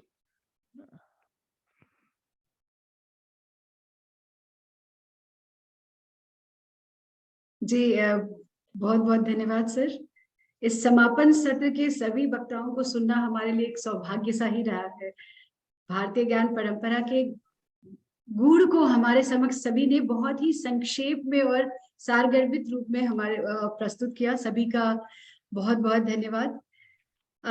मैं तो वैसे ही धन्यवाद करती हूँ। धन्यवाद ज्ञापन अतिथियों का, धन्यवाद ज्ञापन एक हमारी परंपरा रही है कि पहले क्योंकि अतिथि देवो भव है, उनका स्वागत भी करें, उनका आने के लिए धन्यवाद भी करें। तो हमारे इस परिवार के जो मुखिया हैं, मतलब जो इस फैमिली के हेड है, professor Sanjay Kumar Jha, director MET school of liberal arts, तो मैं उनको आमंत्रित करती हूँ कि हमारे जितने भी अतिथि हैं, जितने वक्ता हमारे साथ जुड़े हुए हैं, जितने पार्टिसिपेंट्स हमारे साथ जुड़े हुए हैं, जो हमारे इस कॉन्फ्रेंस में हमारा सबने साथ दिया, सभी का विधिवत धन्यवाद ज्ञापन करें। Professor Sanjay Kumar Jha. Dr. Supriya, am I audible enough? Yes, sir. Yes, sir. Okay. My humble pranam to all the esteemed panelists and all the participants for their scholarly and gracious presence. सर्वप्रथम मैं उस परम परमात्मा का धन्यवाद करना चाहूंगा जिनके आशीर्वाद से हम इस 2 दिवसीय अंतर्राष्ट्रीय कॉन्फ्रेंस की कल्पना कर सके। फिर मैं उनका धन्यवाद करना चाहूंगा जिन्होंने उस कल्पना को साकार करने में हमारी मदद की, और वो मदद आए कई विद्वजन से, कई शोधार्थियों से, कई प्रतिभागियों से। समय की मर्यादा को देखते हुए मैं सभी का नाम ना ले पाऊं, पर कुछ नाम जो मैं अभी लेना चाहूंगा वे इस प्रकार हैं। Pro vice chancellor Amity university के professor Vikas Madhukar ji, doctor Mahavir Agarwal ji, his excellency honourable ambassador Shri Akhilesh Mishra ji, chancellor professor P R. Trivedi ji, doctor Vikram Singh ji, professor Srinivas वड़खेरी जी, डॉक्टर मधुसूदन पेन्ना, बी.के. आशा दीदी, प्रोफेसर बलराम सिंह जी, श्री अजय दत्त जी जो आपके एमएलए थे, डॉक्टर बलदेवानंद सागर जी, हमारे vice chancellor professor P V Sharma ji, इस सेशन के चेयरपर्सन डॉक्टर पंकज के मिश्र जी, डॉक्टर अशोक दिवाकर जी, श्री प्रसन्ना हरिहर जी, डॉक्टर जे कुमार ग्राफिकेरा हिल यूनिवर्सिटी के जो वाइस चांसलर थे, then doctor OP Pandey ji, Haryana कला परिषद के director Shri Sanjay Bhasin ji, then Professor Thomas Poggi from Yale University, USA, then Dr. Ashutosh Angiras ji, Director Sanatan College, Ambala, then Professor UN Singh, Sri Mahavir Guddu ji and his team for his cultural performance. इनके अलावा और भी कई विशिष्ट अतिथि हमसे जुड़े, जैसे doctor Pramod Sharma ji, doctor Vijender ji, doctor Vikas Sharma ji, doctor Sulakshana Ahlawat ji, doctor Naresh Sihag ji, doctor Tanveer Ejaz ji, and many others.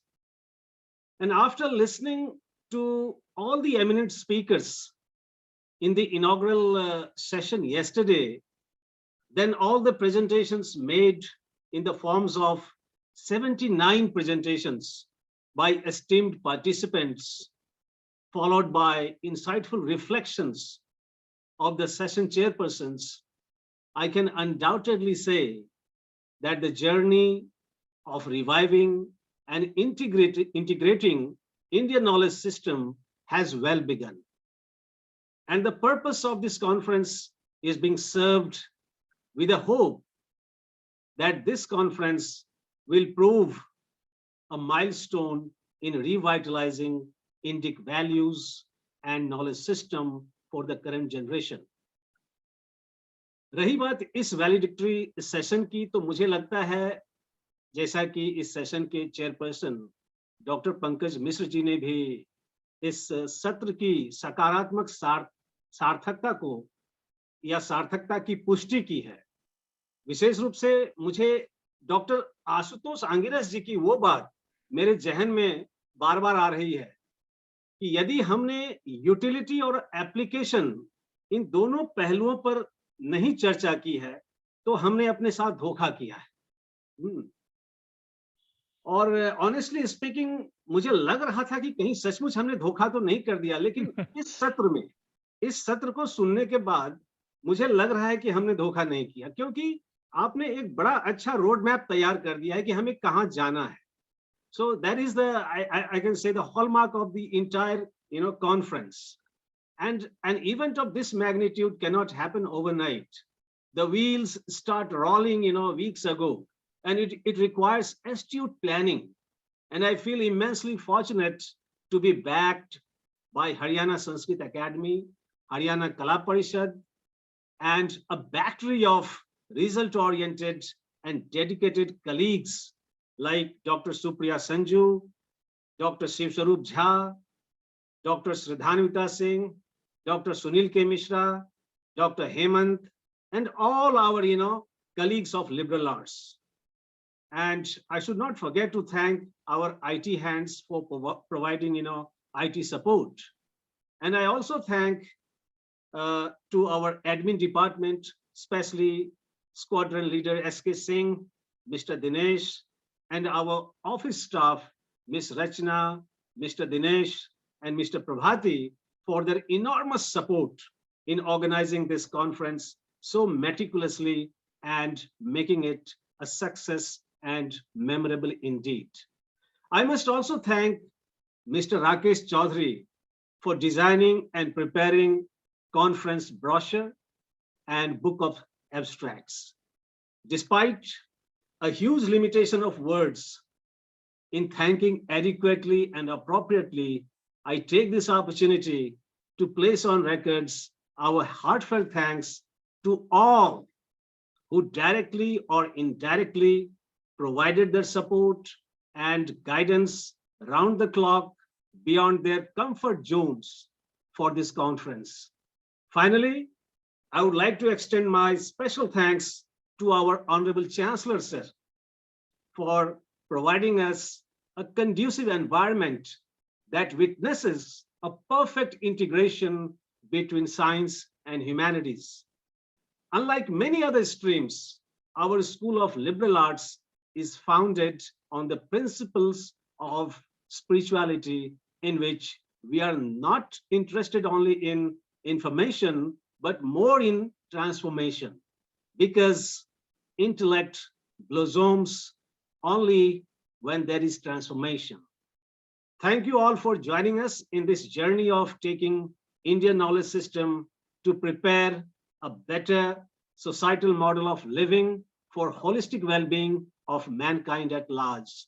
We are going with many constructive takeaways.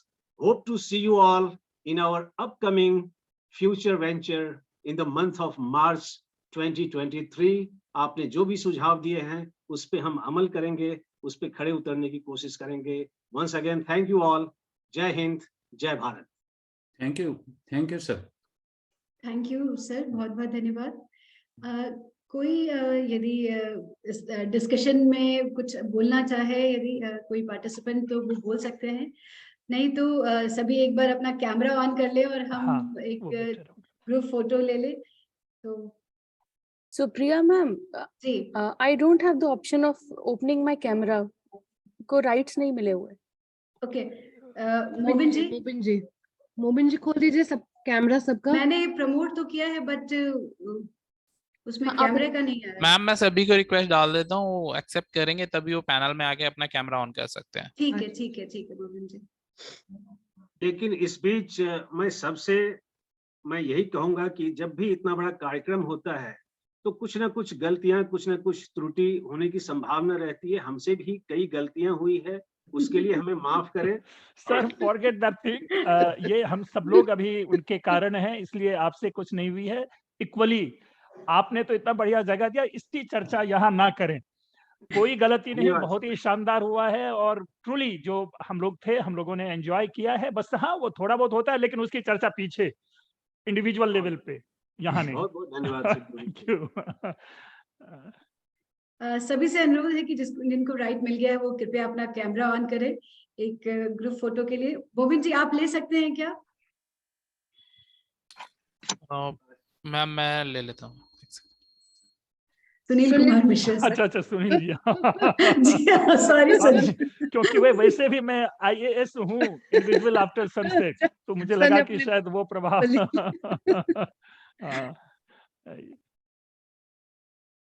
कार्यक्रम का समापन लेकिन हमने समय पे किया है सर. 4 बजे हो रहे हैं. जी मेरा एकदम वही था टारगेट. मैम फोटो क्लिक हो गया. चलिए, थैंकफुल टू यू. अब रिकॉर्डिंग भी ऑफ कर लीजिए. हाँ ताकि वो बस रिकॉर्डिंग ऑफ कर दीजिए. पंकज मिश्र जी का विषय